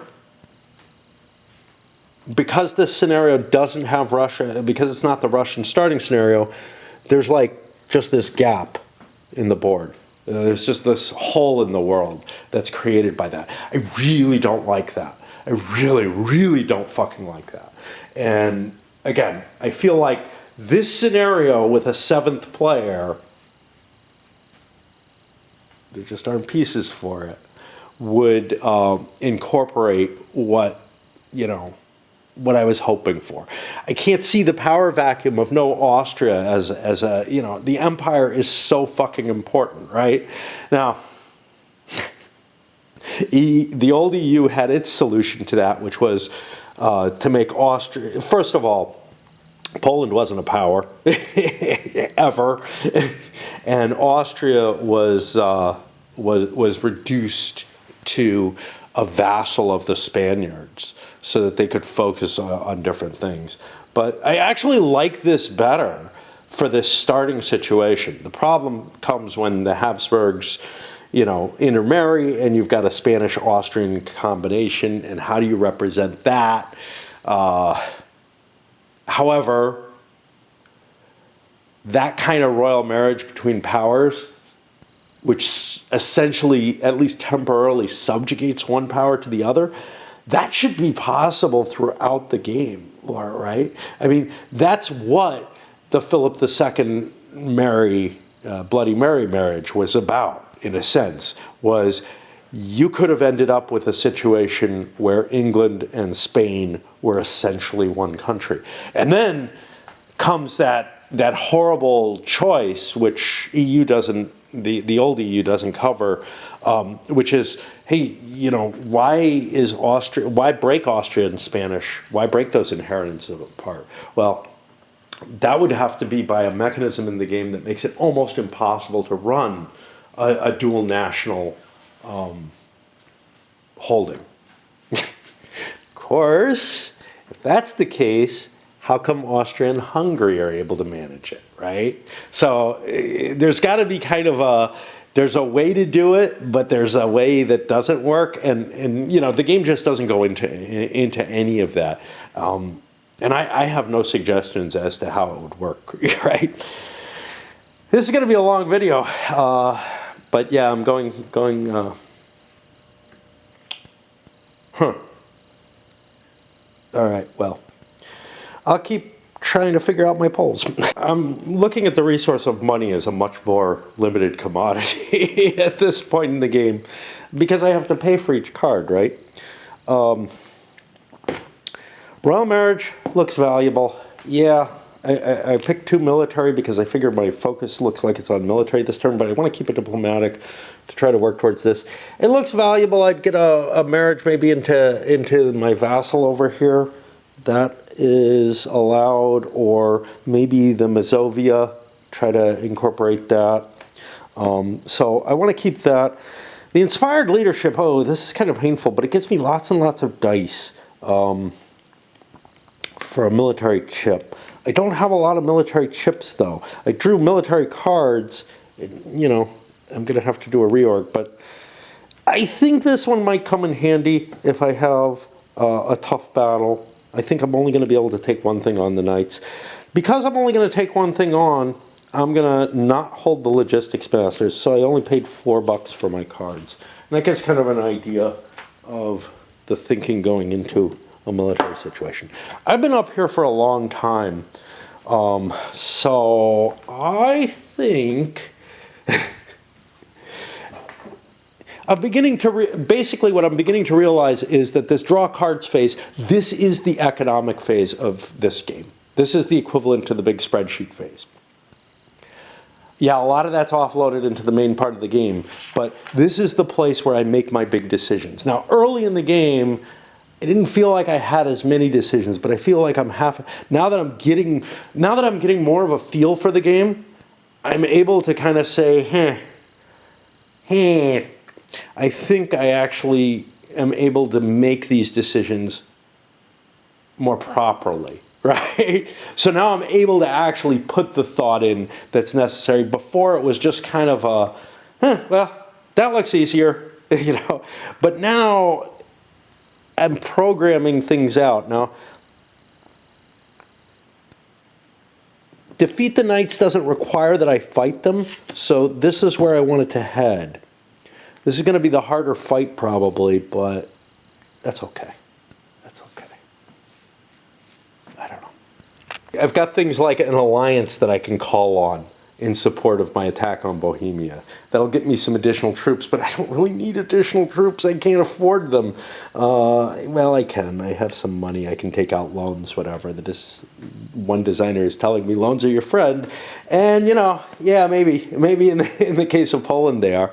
They look like they're healthy enough that they can take advantage of them. Other countries struggling a little bit more. But I got to win this fight. I got to defeat Bohemia is the one that I'm going to go after. Which is kind of interesting because I can kind of cross through. Now, Bohemia is going to cause me problems with the empire, though, right? It's imperial territory. And, of course, the Austrians are kind of the sad sack right now, so they might end up getting sort of that final dagger thrust into them.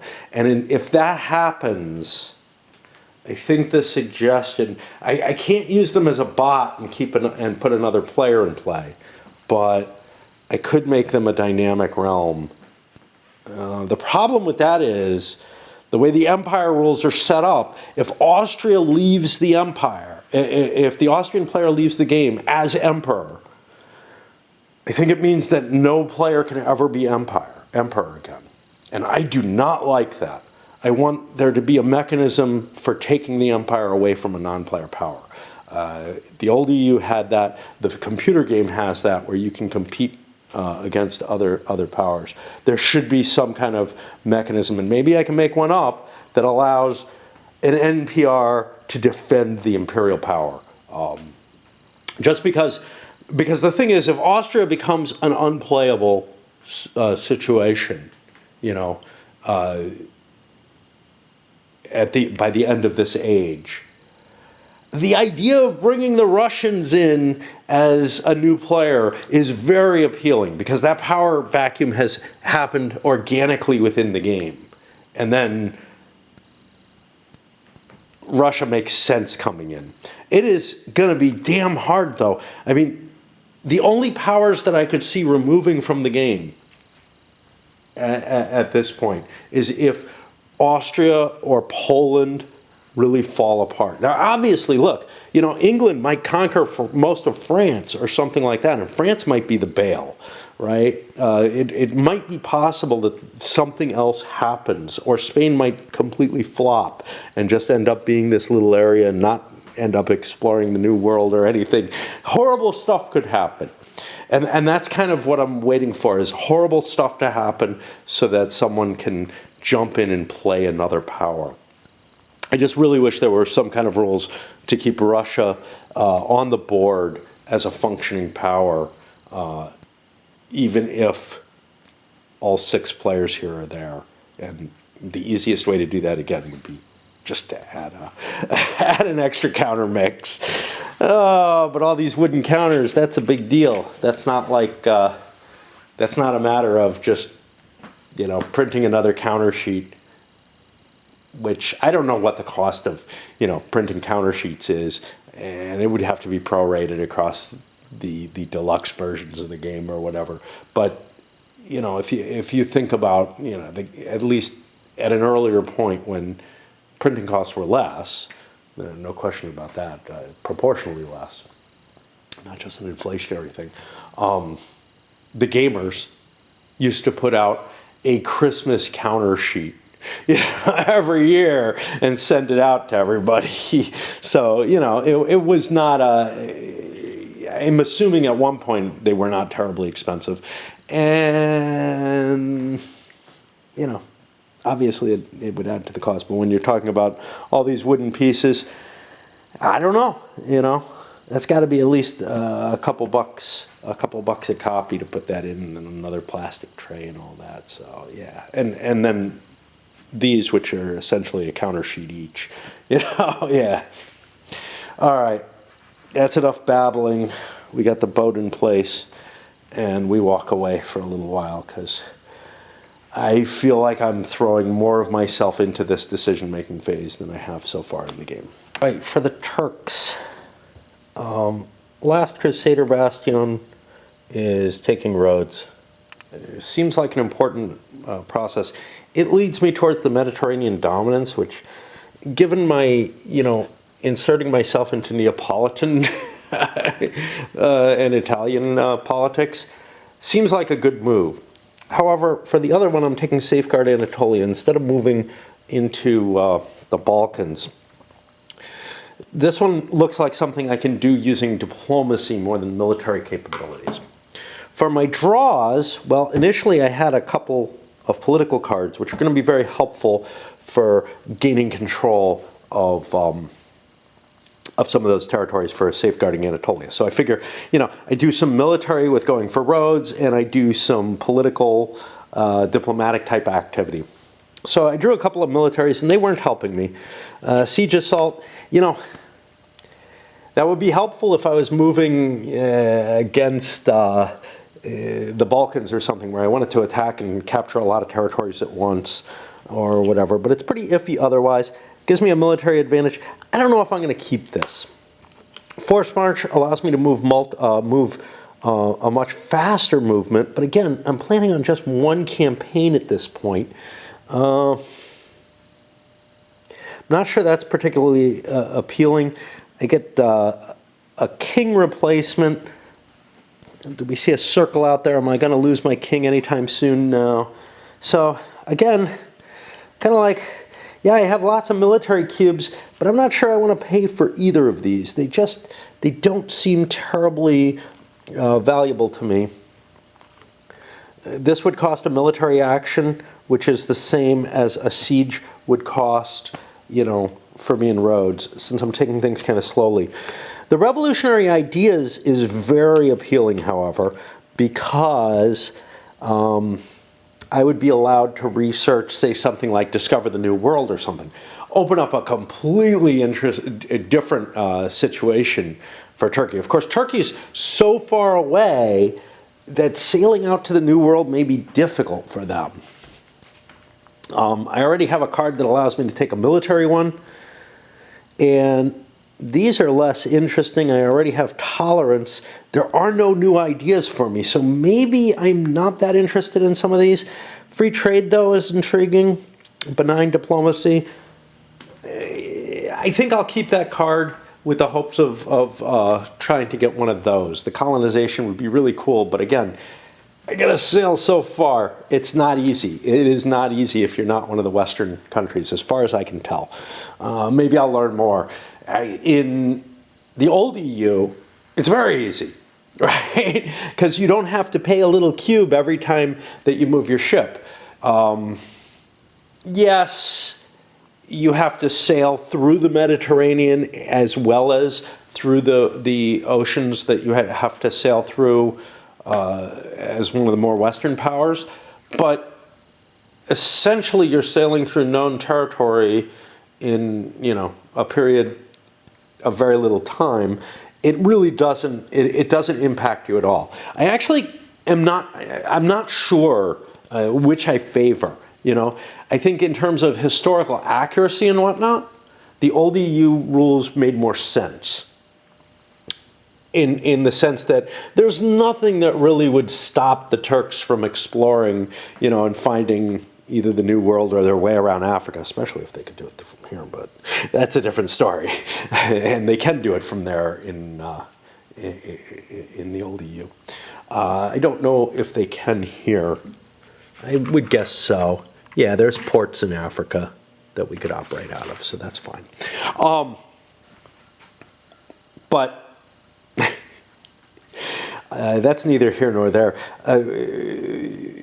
The thing is that, setting your fleet out through the Mediterranean doesn't really cost you anything.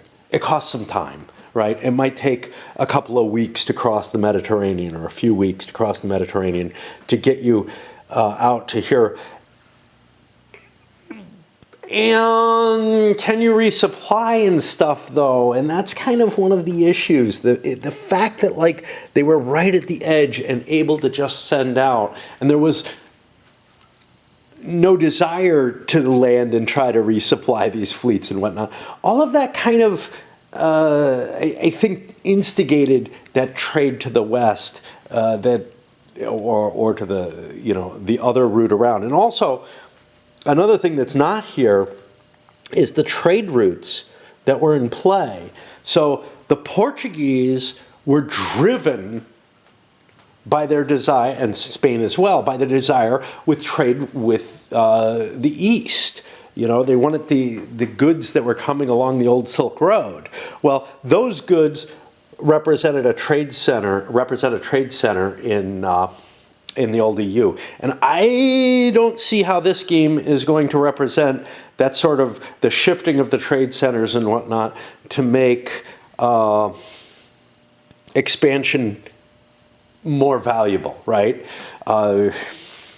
You have this expanded trade center type card, but what you don't have is hey, we've just opened up the entirety of the East, and here's this, and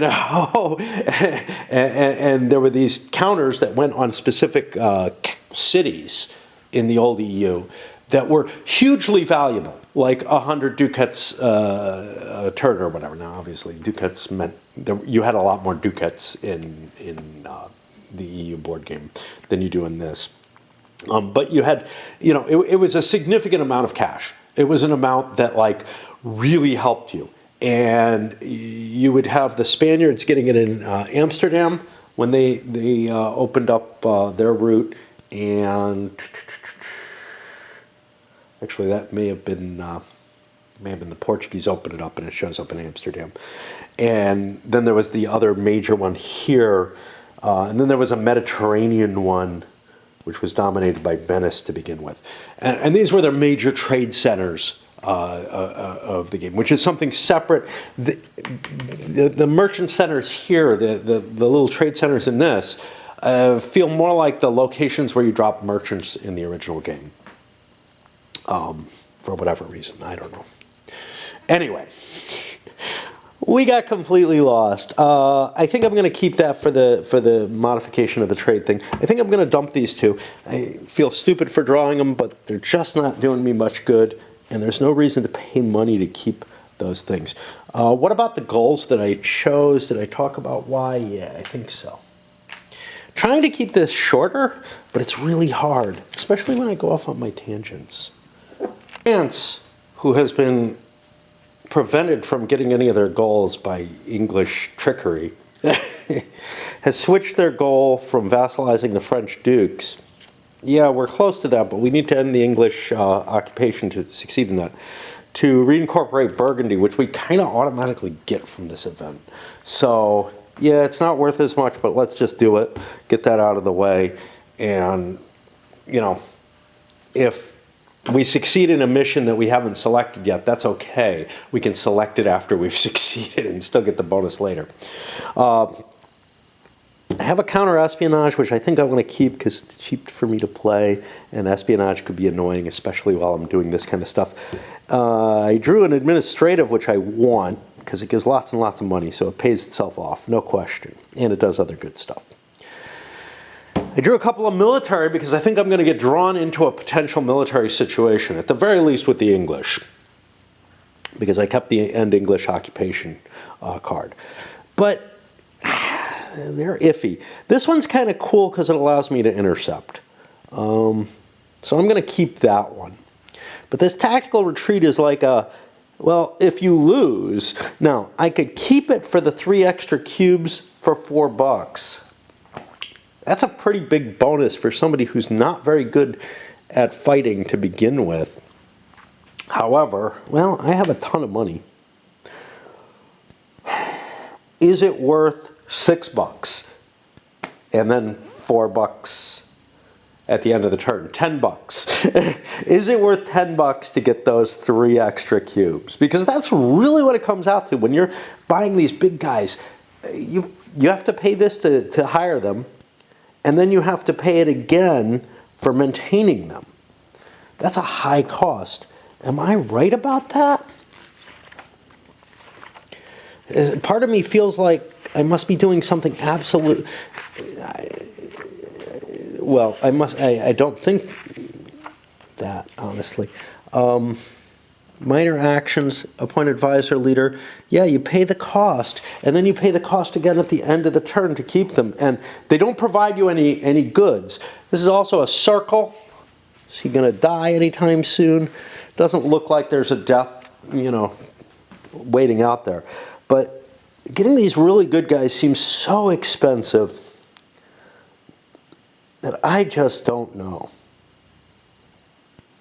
It's another thing. I have a general off of this, which I don't have one on the board. So this is just so hard to justify, even though his advantages in terms of military would be extreme. And I am going into the Italian Wars. $8. I got a ton of money. Yeah. That's how you don't have a ton of money afterwards, isn't it? By making that statement. But yeah. All right.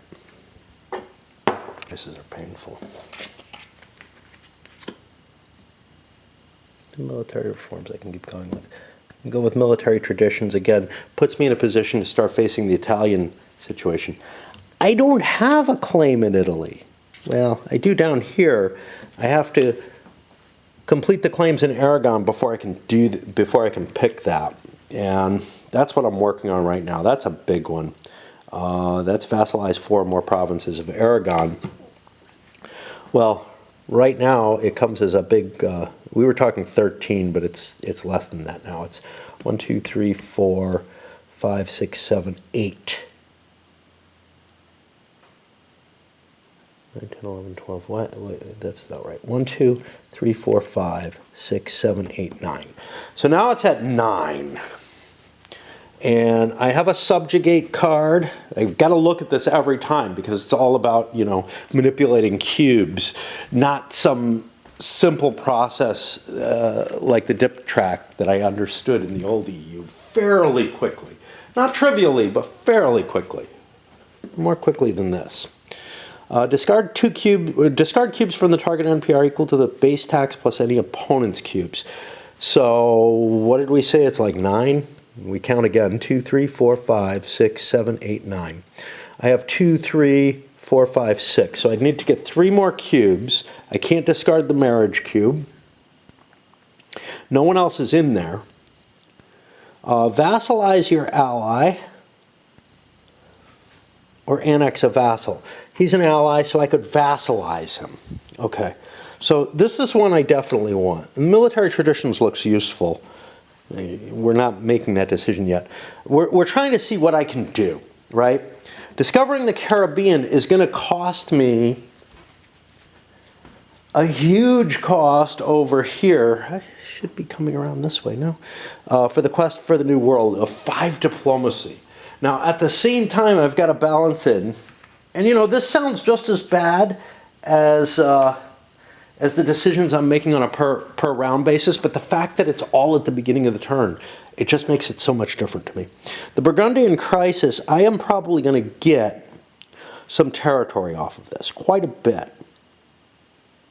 That's going to cost me 3 diplomacy, though.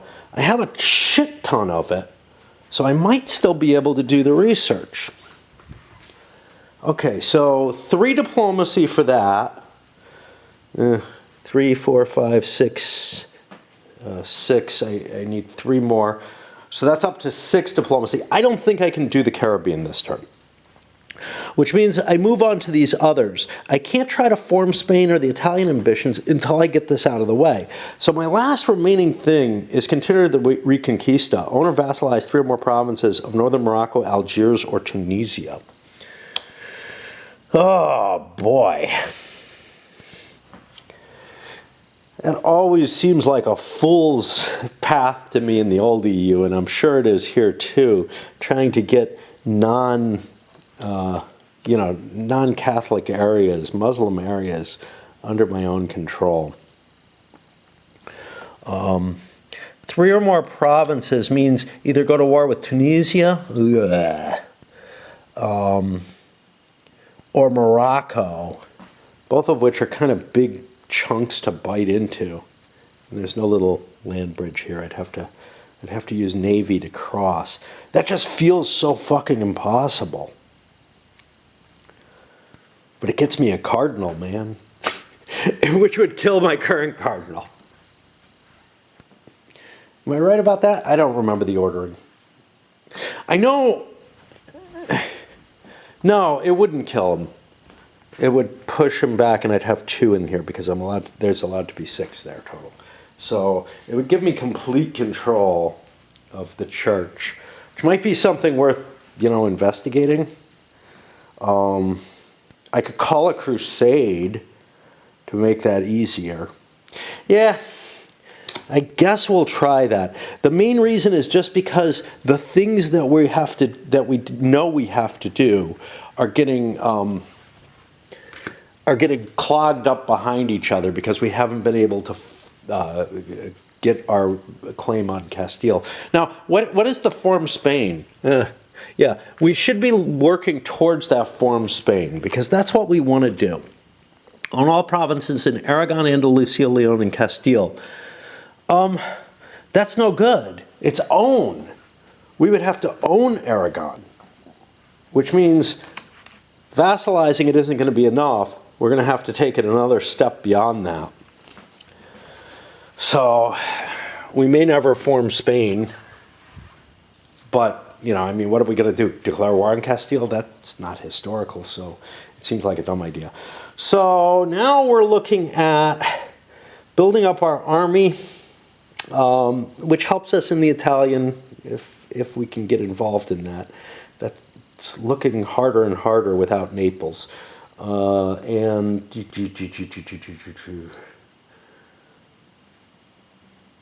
I don't know what else. So I'll probably be drawing from a bunch of piles.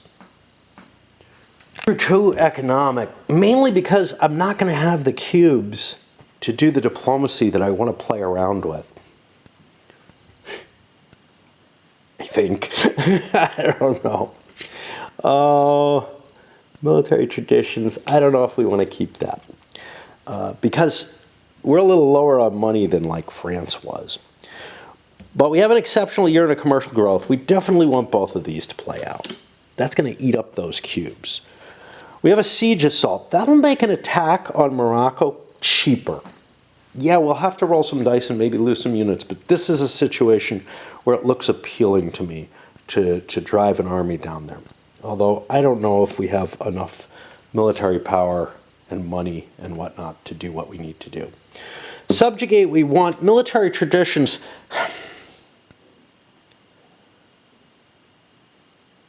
Really useful?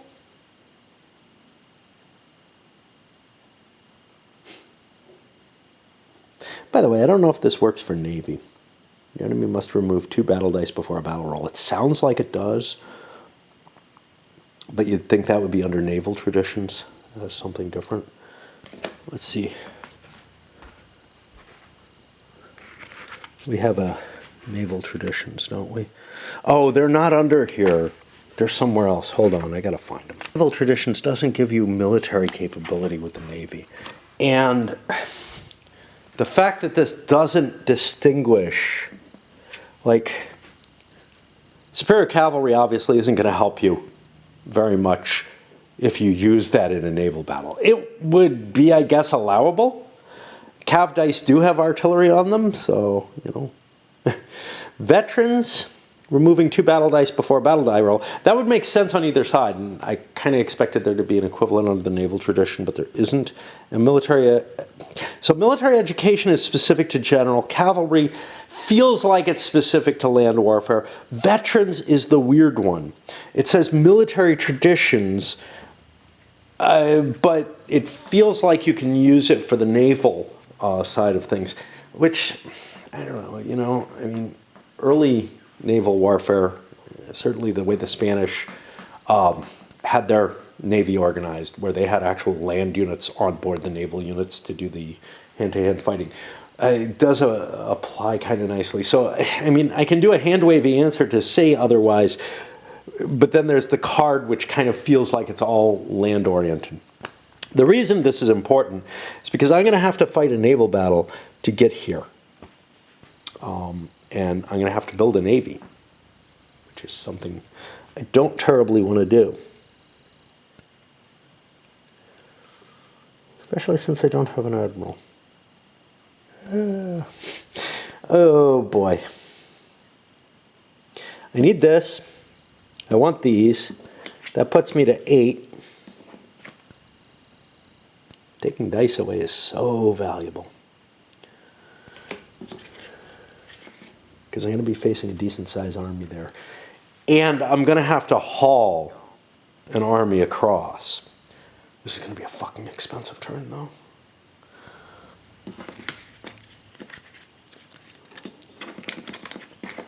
There's always debt, right? That's what they tell me. They tell me don't fear debt. I fear debt. I fear debt. It's so hard to throw away a card, you know, and that's one that could be out there eating up my cubes, which we know is not great, but okay. Keep pushing. Probably noticed if you've been watching much of this, and if you haven't, what the hell are you doing at this point? What kept you interested in this video to this point? Or just skipped to here? I have sort of a bipolar approach to playing a game like this. You know, obviously, I have my, oh my God, I hate this, and then I'm flowing along and I'm having fun and I'm enjoying making some of these decisions, and then I'm going to be back to, oh, I fucking hate this. You can look at this on multiple levels. One is that I view this as being worth the struggle to try, at least, because of what it may be good enough. You know, that's how the old EU was, right? It was hell making it through those rules and those events and struggling the way through. It was a different kind of hell. I'll grant you that. But if I can gain a grasp where I can play this without having to navigate that web of analysis paralysis on every round, if I can kind of shoot from the hip and get okay results without cursing myself all the time, I'm going to be okay. I'm going to like this game. I like what it's trying. the big question is, can I play it in that shoot from the hip nature that I play Age of Renaissance with, Solitaire, or am I going to be stuck constantly feeling like I can't play a game worth shit and I shouldn't even be trying? You know?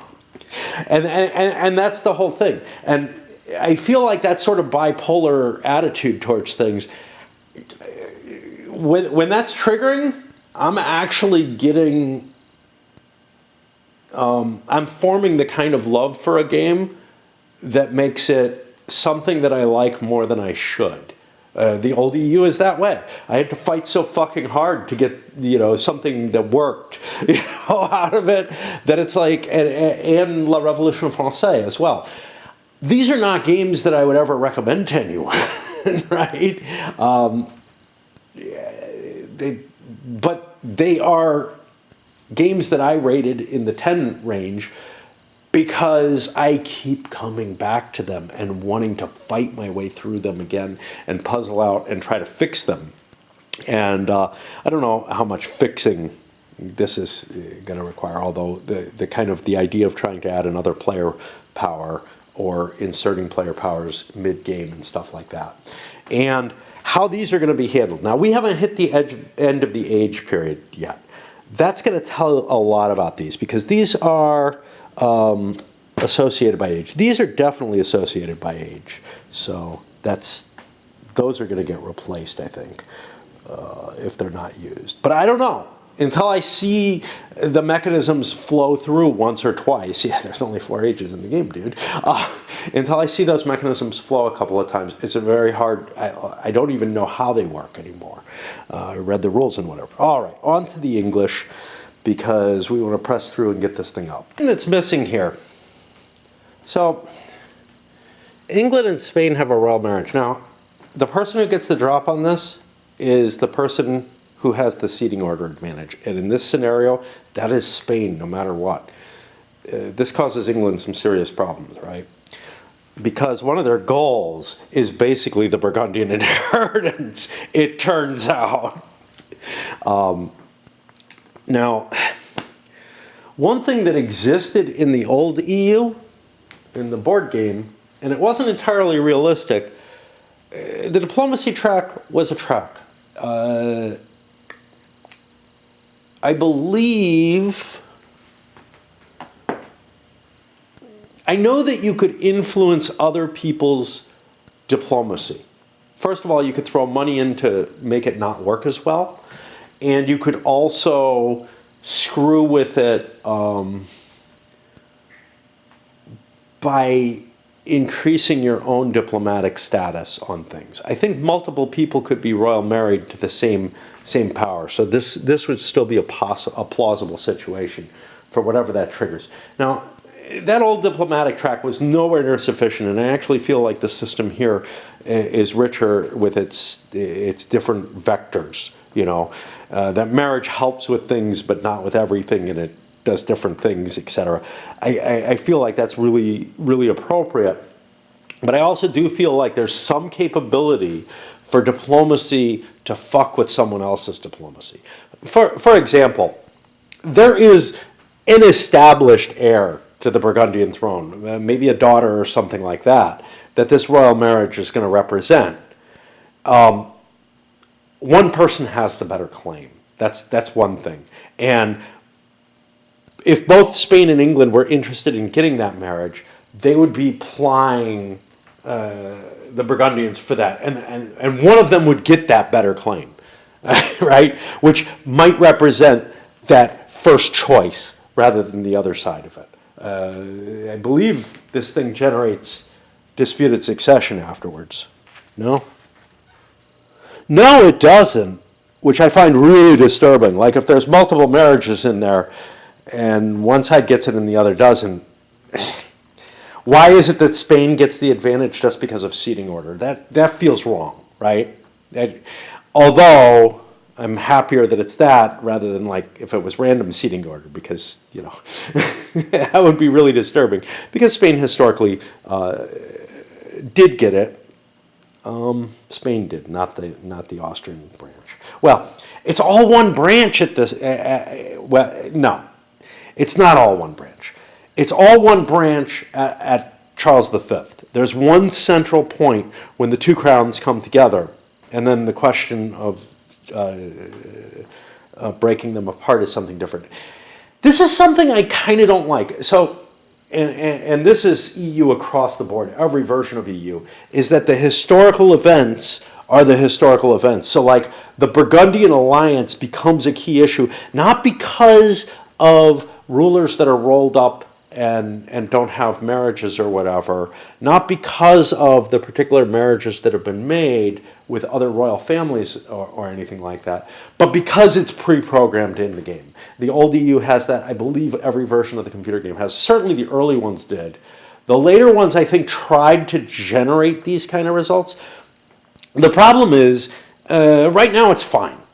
You know, we're in a starting position. I don't mind that, like, some of these national alignments are already somewhat fixed, but in 100 years, it's going to feel funny. Some of the events may not align well with the board situation, and that definitely happened with the old EU. In particular, the War of Spanish Succession never would happen.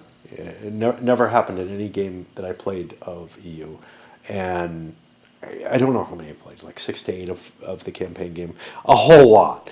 And, you know, this major thing that impacts a whole hell of a lot else, including the ability for Netherlands to switch to Austria and all kinds of shit happening, just never happened. Never, ever came into play. And it's because it relied on certain facets being in play as well as being pre-programmed. And it's so disturbing. It's like there should be equivalent opportunities for something like a very intermarried French monarchy. Because the problem with the Habsburgs, in part, had to do with the biology. The fact that they were marrying their own cousins over in, you know, Spain and Austria across the board, and were so closely related, was part of the problem with the decreasing effectiveness of the rulers, which culminates in Charles the Idiot or whatever. Anyway, so I made my decisions here. I'm not thrilled with them.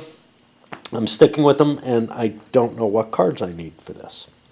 There's not going to be a guaranteed war with Spain. There is a probable war with France, because, well, I don't know. I don't know what France has chosen, because these aren't done sequentially. But they really don't have a lot of options. You know, I do know that. And ending the English occupation is really kind of key to what they're doing. So we do need to build ourselves up for military. What beyond that? Geez, you know, our goal is to try to get diplomatic power in the Low Countries and whatnot. Ouch. Just don't want to load this up. I drew 3 cards and I paid for them all, but that is leaving me with very little money. But again, debt is my friend, right? That's what they say. Boy, am I going to be evil. Anyway, the subjugate, this looks like it's going to be useful. I don't know where exactly I'm going to use it or when, but I hate getting rid of these. They're too valuable. Vassalizing something is just too much. Don't want to get rid of that. I drew 2 military as well. I grabbed a mercenaries. Oh, geez. This costs so fucking much, though. The fact that it can be played as a reaction is huge. But $7. $7 for 3 units. Boom, just right on the board.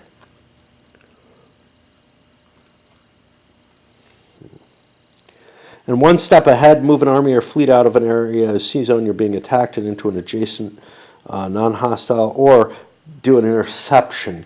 You know, I think that maybe is the one I don't need. It's got a good admiral with it, but I'm not counting on needing naval power. I'm going to take 2 of those bucks back, reduce my cost, and give me enough cash to buy that army if I need it. Oh, look, it's Horatio. A little early, huh? All right. These aren't by deck. That actually gets us to The rounds, no? The action phase, not the rounds. We're in a round. Okay. That gets us to the action phase, and that's where I wanted to stop this video. It took a whole lot longer to run through these sort of analysis of the missions and what cards I want to pick, etc. But I'm beginning to get a greater and greater appreciation for how much thought should go into that. Thought I don't mind making, and thought that maybe if I make will help me not fuck up as badly when I get to actually, taking my turns in the action phase. That's using the correct terminology. Yay! All right, up it goes.